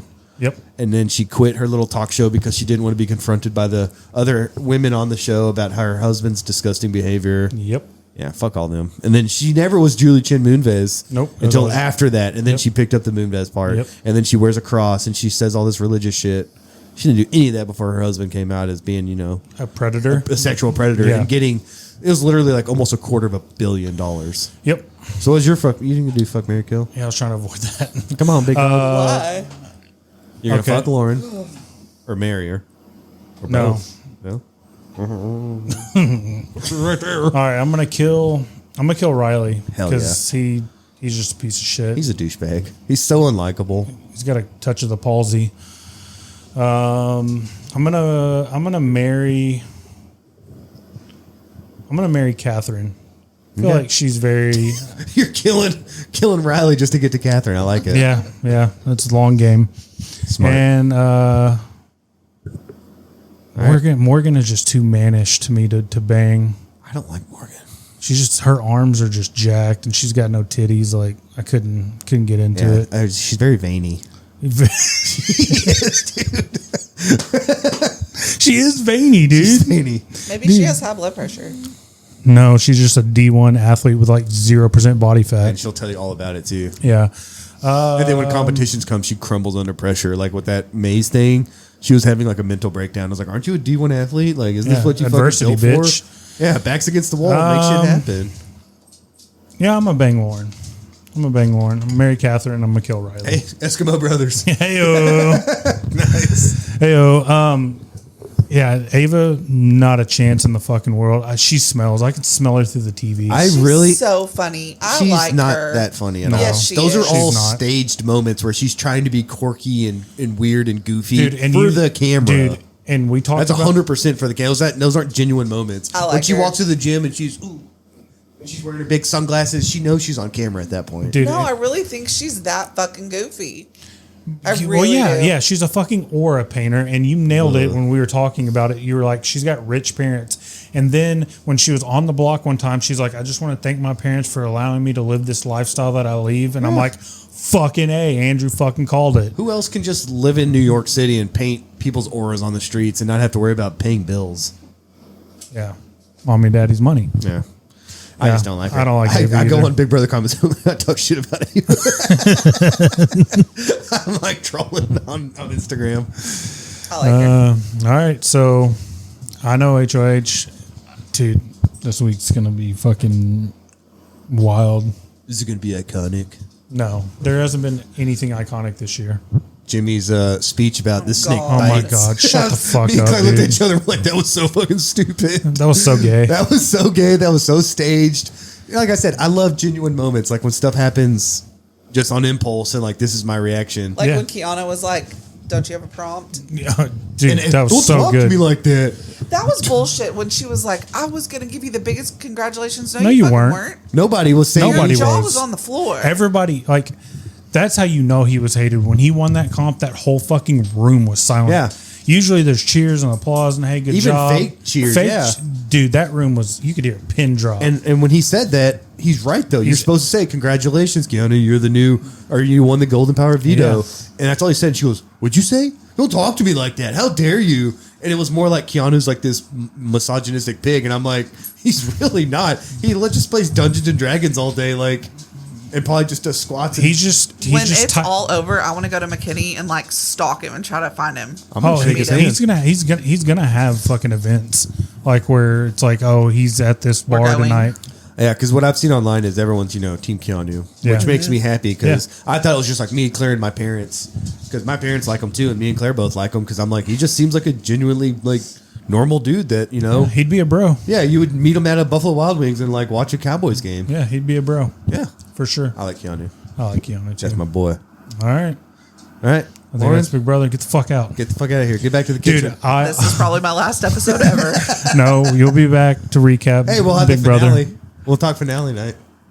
I do want to share a story about how you call your joke with your joke with Claire about calling her a piece of shit. I had the opportunity to do that to Lauren and I couldn't. Oh no, dude! So we were at Cane's, right? So we eat. We're all done. We pile all the trays and the trash onto the big tray. Lauren's fucking carrying it to the trash can, and in the corner booth, there's like a group of like 5 teenagers, late teens, early 20s dudes just sitting there chilling. Lauren goes to like put everything in the trash and dumps everything on the floor. All the food, trash, paper, everything, trays. And I'm walking up to her, and my first instinct was I was gonna say, "Oh, you're such a piece of shit." But then I looked to my left, and I saw these dudes here, and I'm like, if they hear me say that, there's a chance they might try to like whoop my ass for They're like gonna white knight you. Yeah, dude. And I'm like, it took everything I had not to use it right there. It would depend on Lauren's reaction. If she were to bust out crying, you're in trouble. If she laughs it off, they know you're cool with it. Yeah, it would have been But a if story. she were to like cower down, like, I'm sorry, I should have been like, oh, dude, you are fucked. Don't hit me again, Yeah, please. please, not again. Not in front of our son. Like, oh, dude, you're Speaking of our cooked. son, what did Landry do? He goes, "Those are not my parents." And then walked away. Fucking walked to the other side of the restaurant. He goes, "Those aren't my parents." Yeah, so we're like sitting there like sweeping everything up. She couldn't get anybody. Oh, she was fucking livid pissed. Oh, that's embarrassing. because she went to the front and like stood at the And counter. there's nobody at the counter, but everybody was in the back doing stuff, just staring at me. She wanted a watching broom. me. She I was wanted- going to get a broom, clean it up. No. And then they come to the front as I'm back at the trash can, just staring at me. So I'm staring at them, mean mugging a fucking 14-year-old. So we're using 2 trays and we're like trying to like scrape everything together. And I wanted to be like, well, fucking, if they're not gonna, Yeah, I was gonna say that's good for y'all for at least trying, because most people would have said like, well, they get paid for this and just walked No. away. No, never would do that, No. ever. no. Hey, did you know this guy worked at Red Robin? And he would eat he would bust the table, and if there was onion rings on the tower, he would eat them. I mean, I feel like if you haven't truly worked service industry, if you haven't done that, if you I haven't, probably did eaten- that like day 3. I didn't even take that. I only worked there for like maybe 3 or 4 months, because I was in that program for school where it's like you have a job and you got like 4 Early credits. release. Yeah, so Yeah. I only had like 3 or 4 classes senior year, and that was when I got fired from the Brickyard, and I needed a job really quickly, and I Yeah. had a buddy that was like, "You can be a busboy with me at Red Robin." that's a long drive. Yeah, well, it kind of sucked. And we get like tip shares once a week, and I'd get like $12. Like, I didn't make any money while working there, but Matt hates Red Robin. I mean, I don't love it. I've only been back a couple times. That was going to be our that was going to be our Mount Rushmore this week, was overrated restaurants or foods. Which we can save that one, because I did come up with like 6 or 7. Okay, yeah, I can come I up. felt with pretty some. good about. I can come up with some restaurants. Next and/or time we have foods. Alex on, our Mount Rushmore is going to be man crushes. Yeah, dude, you'd bang. So you don't have to worry about us ever cheating on you with a woman. No, I'm never worried. If I cheat on you, it's going to be with Jack Reacher. I don't know. If Rachel Ray came knocking on the door. with like Before a the casserole. stroke. Pre-stroke. Yeah. Well, something. Recently? Have you not seen her? Oh, watch Rachel. She's got like Bell's palsy or stroke or something because like half of like. What is she, Rachel, like, Rachel Ray early was my 50s? Rachel Ray was my girl. She can't for be a more than while. like 10 or 15 years older than us. Kelly Clarkson too. Yeah, I know that. Shoo-wee. Shoo-wee. All right, Oh yeah. Live update. Yeah. She looks a lot different than what I was like Yeah. picturing in my head too. Yeah. She looks like she, Okay, this All was right. fun. Bye. Bye. Love right. you. remember mayonnaise on my sandwich. Get off my Bitch, pod. I've made you a charcuterie. Oh, cut your mic. Sorry. Sorry. She's out of here. Sorry. Hey, Matt said you're bringing home pizza. Yeah, y'all want me to bring some? Yeah, but I don't want cyanide in mine. Too late. Oh, okay. We'll grab some after. We're almost done. We still got to talk Cowboys though. That could go for. See the gift that she gave you. Mom wants me to see the gift. Why'd she get me a gift? Don't bring it. Oh my god. This is a disaster. Shouldn't have brought her on. Should have never gotten married. Bruno. All right. I'm gonna take it off. Oh my god, what is the fuck is in there? It's a snake. Your dad got a gift. Huh? He's opening up his gift, I guess, from your grandma. Or whatever you call her. No way. Dude, you know I'm old, dude. I've been wanting one of these pots. Hold that. Is that a spittoon to, No. for your dip?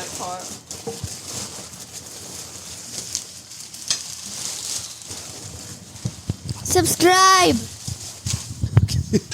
Is that an old, like just making casseroles and stuff? Yeah, it's like a Cajun. Subscribe. What are they called? Magnolite. Magnolite pots. They're used a lot in like Cajun cooking. And I've wanted. never had Cajun food though. I mentioned it to her like one time, like I don't know, like Can I see it? No, let me see. Let's see how heavy it is. Oh, it's not that heavy. I picture it being like 20 pounds. Well, thanks, Yaya. Thanks, Mom. I appreciate it. Bye. Okay, bye. Take Bruno. My wife.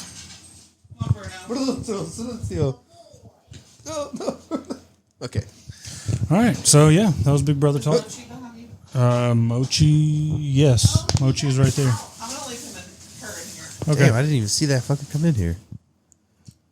Do we know the gender of this cat? Oh, she's a girl. Oh, that's the Mochi. thing with Millie. She's in heat right now. So she is bleeding from her vaginal region. And she's not fixed. No. We found that out too. And hard she's way. gotten like blood on Ellie before, and we just had to tell her it's coming out of her butt because I don't want to have this conversation right now. Like she dragged across Ellie's leg once, and she's like, "Ugh, she got like poo poo on me," and I'm like, "I don't think that's poo poo." And then I picked her up, and like I picked up Millie, and it looked like her vagina was like Protruding. Oh, it was like look, it was pumping back and forth. Oh. And Ellie's like, "What? What is that?" She's like, "What's going on?" I was like, "I don't know." I was like, "Hey, let's go eat some candy. You know, let's go. Let's go. You get want something candy to for eat." breakfast? Yeah, you want some pancakes right now? Let's go make pancakes. But she's like, we had to order her reusable diapers because hilarious. that's going to be a thing and Claire's like, I think you can only get her fixed, which is a terrible way to like terminology for that, right? Yeah. You can only get her fixed after her heat cycle yep, or something. yep, So I was yep. like, okay, well then we'll have to just ride this out. All right. Cowboys. Yeah, Sports. let's get into it. Cowboys dropped the season opener. I'm okay with it. I'm okay with it. We played way better. Look, we had a chance to win the game. Yeah. We had a chance to win the game. And one of the guys you thought would never let you down ended up having just a career worst night. Like, Well, didn't you say it was like the greatest, like, whatever, 10 catch, 120 yard game? yeah, that's like the greatest. Because, yeah, you look at that stat line, you're like, oh, he did good. But, man, that boy should have had 15 for 200 in a tutty. Maybe two tutties. Yeah. So when it's like, yeah, that was a good game, but, boy, it could have been better, and we could have actually won that game. Yeah. Yeah. Which that would have been such a sneaky win with them losing Jalen Carter, which props to Dak for just baiting that idiot. Oh, yeah. That's what people were saying. Was like that was probably Dak's best move of the game. Was dude, he was played baiting him. Dude, but Dak played good. He played awesome, man. He saved that touchdown on that fumble. Like that was a touchdown saving play because the only people next to him were linemen. Oh, and he's they weren't catching him. Yeah, so he saved a touchdown. He evaded that one that sack and he rolled out, and I think he completed a pass for like 5 yards, but.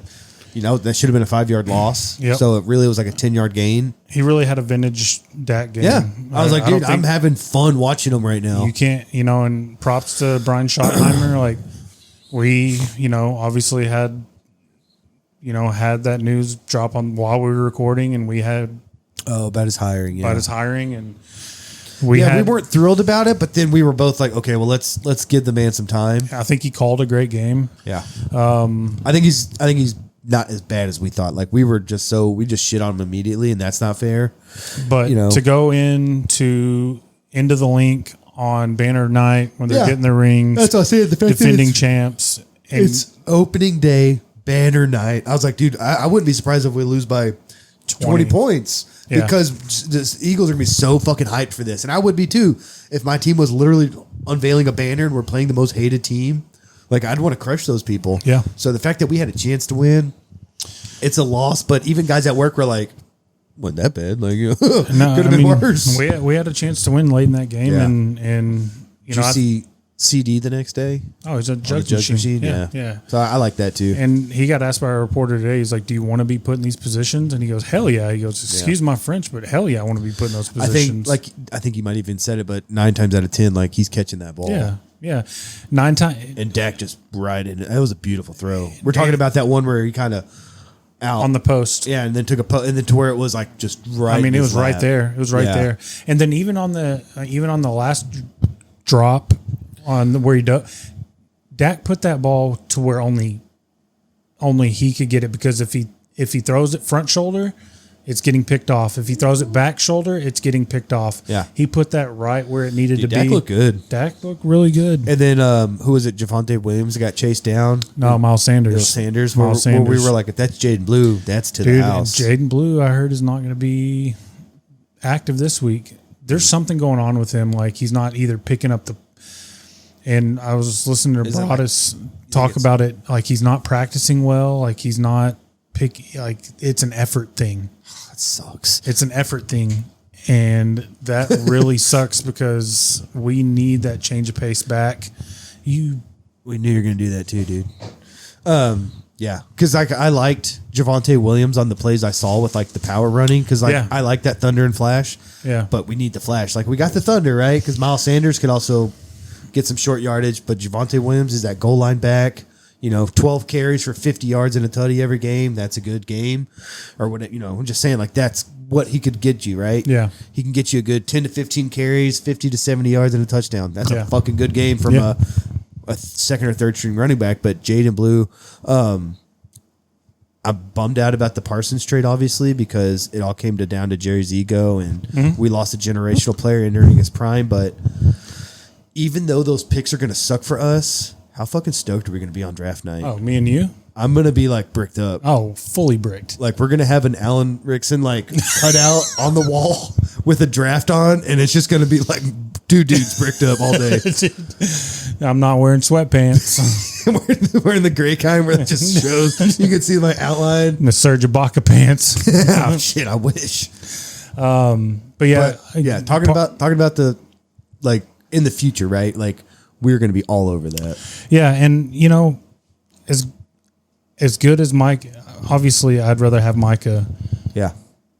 But paying him $47 million, I just don't see how we have a team after that, because you've got I think they estimated it would have been like 58% of the cap wrapped up in Dak, CD, and Micah. Yeah. And then how are you competitive after that? And we still have good players that I want to sign. We still have Tyler Smith to sign. We signed Bland, which I'm cool with. Oh, who's hurt? Now we can sign Pickens. So I don't know if I want him. Pickens? Yeah. After one game? Yeah. He cost us. He had a dumbass penalty where he grabbed old dude by the fucking neck. Yeah, that's when I said, there's George. Broadus did not. Was not impressed with the tape. He said he wasn't finishing routes. He wasn't running hard. Well, then to the point of the draft picks, when you have 2 number 1s for the next 2 years, even if they are back end picks for the Packers, like our picks, I think will come first in that draft. Yeah. That's where you kind of get that blue chip if you can. And then late in the round, okay, that's when you can find the third or fourth best receiver in the draft. You could maybe the first or second best running back in the draft or a safety in the draft. Like in those 25 to 32, you could find maybe a decent offensive lineman. Like, we need some fucking defensive tackles. Yeah, actually, I like our offensive line for the most part. But you know what I mean? Like Emeka Ibuka, wasn't he somewhere in the 20s? Ah, dude, no, don't do that. No. She sucks, dude. Yeah, you kind of do suck, Cat. But I'm just saying, that's where you could find, we could get a really good player. I mean, Matthew Golden, I think it was like 22 or something like that. Which, I was rooting for him on draft night.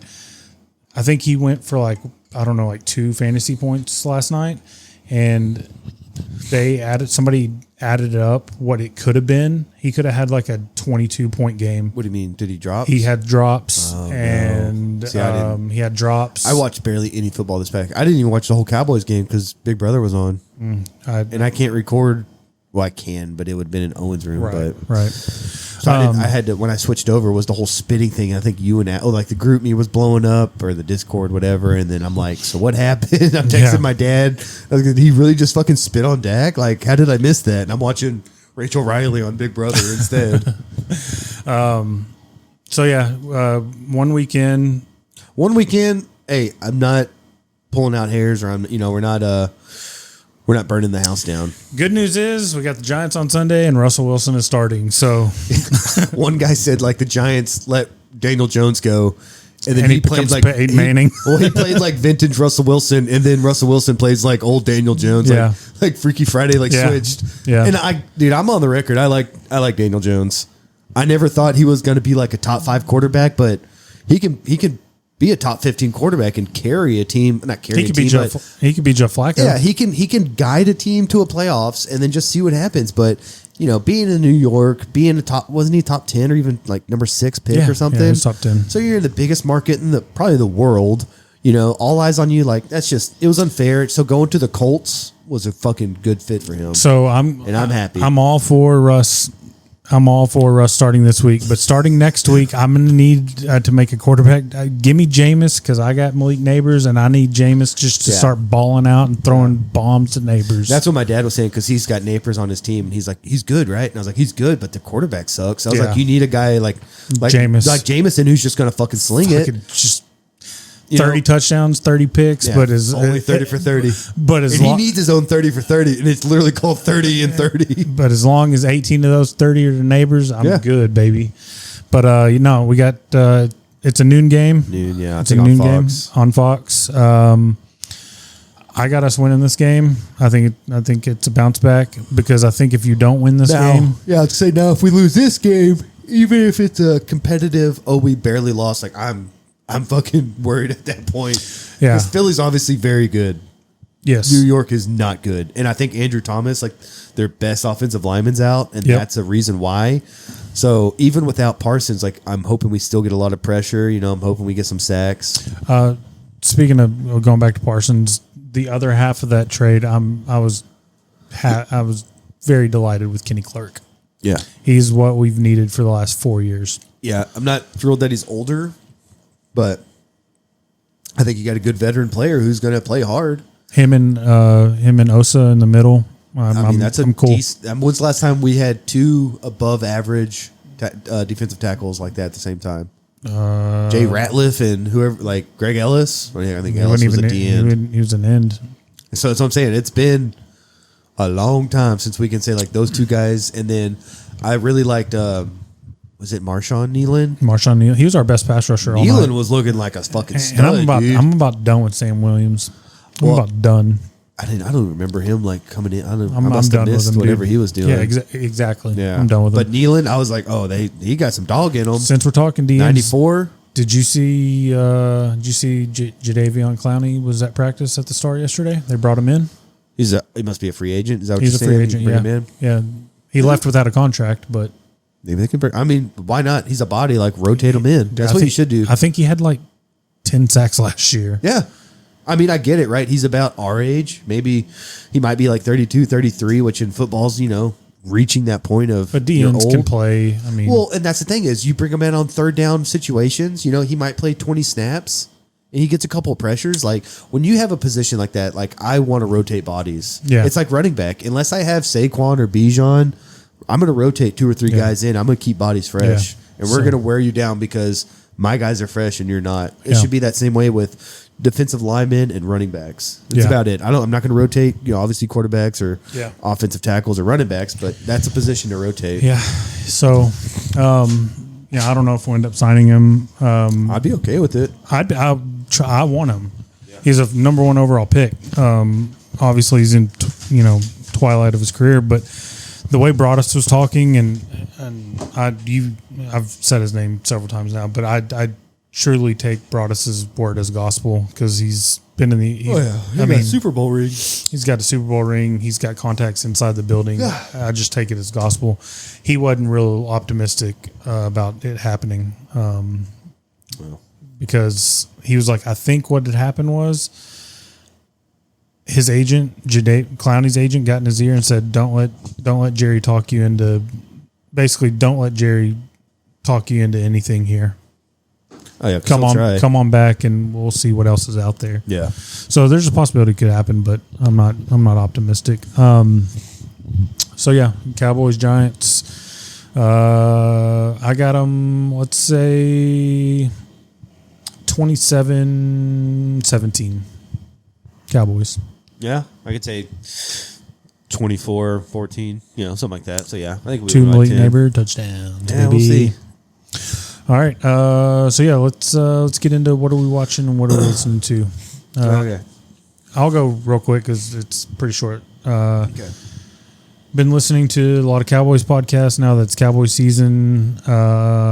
There's one Big Brother podcast that I listen to mainly just after eviction night. I'll listen to it at work. I restarted the Reacher series and I kind of fucked up because I think it's on the Wikipedia for the series, the timeline, the chronological order. Yeah. To read them, and I kind of would be interested to read them in that order, but I'm reading them. I'm rereading them in publication order. I'm on Echo Burning right now. Yeah, I've done that one. So I'm about 75% of the way through with that one. Watching obviously Big Brother, FC Dallas, the U.S. national team. They just had 2 friendlies because they don't have qualifying because they've already qualified for the World Cup. So we've got 8 games left now between now and the start of the World Cup. So we just had 2. We got beat by South Korea 2-0, and then we beat Japan 2-0. And then we've got 2 more friendlies next month, and then I want to say 2 more in November. So gearing up for that. I don't think I've watched anything else on TV other than Big Brother and sports. I'll be watching a lot of college. I'll be on running back watch yet again this year. Yeah. Because I still think that needs to be addressed. So yeah, that's what I was saying. I think with that first round pick, you can get a stud running back. Yeah, I think I need to find my pet cat this year, like Genty, who had a rough. I don't know if you watched or saw the stat line, but he had a rough. It was like 22 carries for, I don't know, like 30 something yards or something, 40 something yards. I know they have the primetime Monday night game. Do they this week? Yeah, it might be the late game. Nice, but if I can watch it, I will. Nice, because that's what I was thinking. I was like, there's not going to be many games where I can watch Ashton Genty, and I got to at least watch one of his rookie year games. Yep. So that's it for me. For me, watching, there was a period of time where we were doing 3 shows that were happening live, like week by week, instead of just being able to stream it all. Yeah. One was Big Brother. There's also a new season of Project Runway that me and Claire also really like. Mm-hmm. We just watched that before we came over here. We're about to get to Fashion Week, which is like the finale. So they let go. It was down to, I think, 5, and they take 3 to finale. Fucking Jesus and Melania both out. Oh, Could you believe that? Jesus was running it.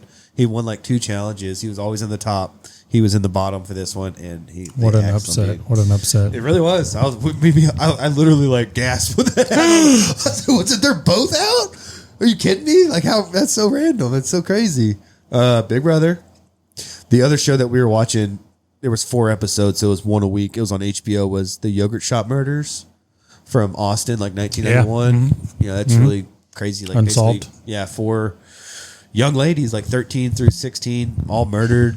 Yogurt place set on fire. I mean, it's just a weird case, and it was one of those cases that kind of shook the state and the country. And two guys were basically coerced into confessions and then went to prison, but then were exonerated. Yep. It's just crazy and sad. Last Sunday, so what is that, like 5 days ago, Claire and I watched Friendship on HBO. That's the movie with Paul Rudd and Tim Robinson. Oh, yeah. And Tim Robinson is on the list of guys with Leslie Nielsen and Will Forte of guys that can just like make me laugh. Just kind of like, and I was thinking it's not with, it's with their delivery. You know, it's how they deliver their lines and how they act in situations. Like he's just one of those people that just cracks me up. Shane Gillis is that for me. I give you that bag? This bag? Yeah. I'll say that's Collie Properties, dude. That's where my dad works. Dad, yeah. Yeah, Shane Gillis, same way. Lady and the Tramp, the 2019 live action remake from Disney. Yeah. The 2 dogs. Could we watch that with Millie after we got her? Nice. The Alien Earth show on FX. I think I only watched the first 2 episodes. There's more I should watch, but you know, I like those movies. And then with Owen, we watched Batman and Superman, Battle of the Super Sons, and Batman and Superman Public Enemies. They have a lot of those on HBO. Owen is firmly a DC kid. Nice. Like he only fucks Respect around it. with Superman and Batman. Batman was my guy growing up. The only other superhero that he likes is Spider-Man. Okay. But every time I ask him, like, I'll always ask which one he wants to watch, and it's always Batman or Superman, which is cool with me. I'm going to read some of these for these books, though, because I don't do a good job describing them. But the first one's called Devil's Chessboard by David Talbert. It's Alan Dulles is who the book's about. Alan Dulles, the man who transformed the CIA into the most powerful and secretive colossus in Washington. It's America's greatest untold story. The United States rise to the world's dominant under the guile of Alan Dulles, the longest serving director of the CIA, drawing on revolutionary. I don't know what that word is. I don't know. Including newly discovered U.S. government documents, U.S. and European intelligence sources, the personal correspondence and journals of Alan Dulles' wife and mistress. It was just a lot of exclusive stuff talking about all the way up until his time with OSS after World War II, all the way through the Kennedy assassination. And he was a huge fucking, button heads with Kennedy. Like Kennedy said he would tear the CIA into 1,000 pieces and put them in the wind after the Bay of Pigs, and he fired Dulles, and then Dulles ended up being on the Warren Commission investigating Kennedy's death, which is so fucking weird because if anybody had involvement, it would have been Alan Dulles. He got a fucking airport named after him. Yeah, one of the biggest ones.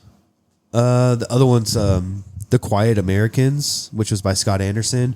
At the end of World War II, the United States was considered the victor over tyranny and the champion of freedom, but it was clear to some that the Soviet Union was already seeking to expand and foment revolution around the world, and the American government's strategy in response relied on the secret efforts of the newly formed CIA.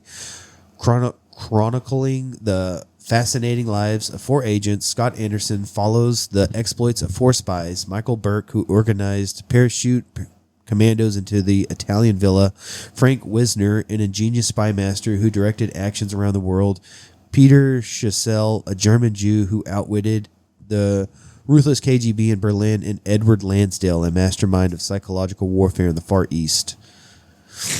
I'm not going to read the rest of it, but it just follows these 4 people and how they kind of shaped post-war, Europe and America. The third one is called Waco Rising. This was by Kevin Cook. It was 1993. David Koresh and a band of heavily armed evangelical Christians took on the might of the U.S. government. A 2-month siege of their compound in Waco, Texas, ended in a firefight that killed 76, including 25 children. America is still picking up the pieces, and we still haven't heard the full story. Kevin Cook finally provides the full story of what happened at Waco. He gives listeners a taste of Koresh's deadly charisma and takes us behind the scenes of the Branch Davidians compound, where the, quote, new Christ turned his followers into servants and sired 17 children by dozens of wives. In vivid accounts packed with human drama, Cook harnesses never reported material and constructs the FBI 51-day siege of the... Let me switch pages. Of the Waco compound in minute-to-minute detail. He shed new light on the Clinton administration's approval of the lethal government assault and a new definitive account of the firefight that ended so many lives and triggered the rise of today's militia movement. Waco drew the battle lines for America's extremist. In Oklahoma City bomber Timothy McVeigh's words, Waco started this war. With the help from sources as diverse as Branch Davidian survivors and the FBI lead negotiator during the siege, Cook draws a straight line from Waco's ashes to the January 6, 2021 riot at the U.S. Capitol and insurrections yet to come. So it's cool because it talked about everything that happened afterwards. Dude, I wonder where the compound's at and if you can go see it. It's completely gone. Like, I think there might be a little there's some kind of, memorial to them, but it's just a big field now because they had a ton of acreage out there. And it's in Mount Carmel. It's not in Waco. Oh, okay. It's Gotcha. just outside of Waco. This one is called the Militia House, and it's described as Stephen King meets Tim O'Brien. It's by John Milas.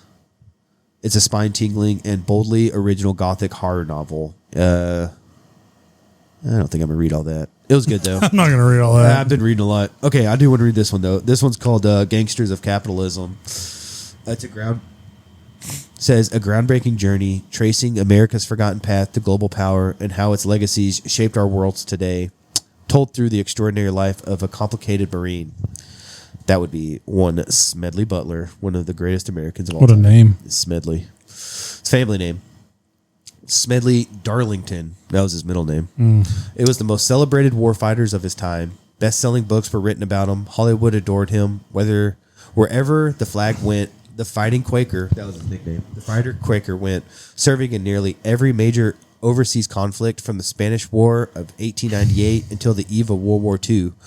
Damn. He was a fucking badass, dude. From his first days as a 16-year-old recruit at a newly seized Guantanamo Bay, he blazed a path for empire, helping annex the Philippines and the land of the Panama Canal, leading troops in China twice, and helping invade and occupy Nicaragua, Puerto Rico, Haiti, Mexico, and more. Yet in retirement, Butler turned into a warrior against war, imperialism, and big business, declaring, "I was a racketeer for capitalism."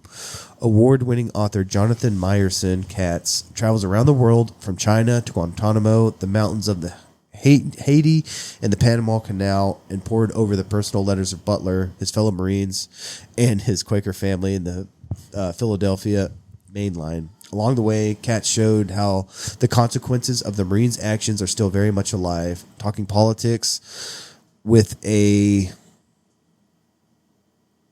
Sandinista commander in Nicaragua, getting a martial arts lesson from a devotee of the Boxer Rebellion in China, and getting cast as a POW and an extra in a Filipino movie after the American War, tracing a path from the first wave of U.S. overseas expansionism into the rise of fascism of the 1930s to the crisis of democracy in our own time. Gangsters of Capitalism tells an urgent story about a formidable era most Americans have never learned about, but that the rest of the world cannot forget. I like that time period. I think Smedley Butler was one of the greatest Americans to ever serve. Yeah. He's the one that stopped the business plot to overthrow FDR. They wanted to have the bonus army basically march into Washington and bring in fascism to America, and Smedley Butler was going to be their leader, and he told them all to get the fuck out of my country because he's a badass. Sounds like somebody needs to make a movie about that guy. Yeah, he was an ugly motherfucker too, but he was a great person. The other two was The Nazi Conspiracy by Brad Metzler, and that was just a secret plot to kill when they had like I forgot the name of it, where they had that big convention where it was all three of Roosevelt, Stalin, and Churchill. I can't remember where it was. It was the name of wherever it was in some country, but the Nazis had a conspiracy. They were going to conspire to kill all three of them at once to kind of like sweep in and like win the war. The only other one was the new Stephen King book, Never Flinch. Oh yeah, I saw that. As Stephen King books go, it was not one of my favorites. I still like the guy and enjoy his books, but I think he's fallen off since he gave up cocaine. Yeah, that happens. He had a hell of a run in the 80s. He was just coked out of his mind, just writing stuff. And then I like a lot of his like 90s. And then he had a good push from like the Bill Hodges trilogy was really good for me. But some of his newer stuff's hit or miss for me. But I'll still always check it out. Of course. He's pushing like 80. So I'm like, anytime he's got something out, I kind of got to just take it. You only got so much left. Exactly. He's only got so much left in him. But yeah, I like that time period of American history of like following like Reconstruction, Progressive era, all the way up through like World War II. Yep. And then just how it kind of changed everything for really the world, not just America, but for everybody. Yeah. Yep. Just these shadow figures that weren't even elected officials and how they kind of formed world policy. Kind of sounds familiar. Yeah. Which is kind of how we are now. Yeah. That's just really when it started to take effect. These unelected officials forming world policies and like molding, this is what we should do. We should overthrow this government because this candidate's more likable for us. And he's more business interested than he is about human rights. Yeah. Yep. That's it. Dude. Right. That was an episode. I like it. That was an episode. These things keep getting longer. They keep getting longer. I know you set me up for it, but I can't find the button. That's what she said. I've never heard that. One day, brother. One day. All right. Well, I'm going home, dude. Dude, I'm eating pizza. That sounds delicious. I've been holding a pee for 20 minutes. All right. Well, I'm Matt. And I'm Andrew. We're out.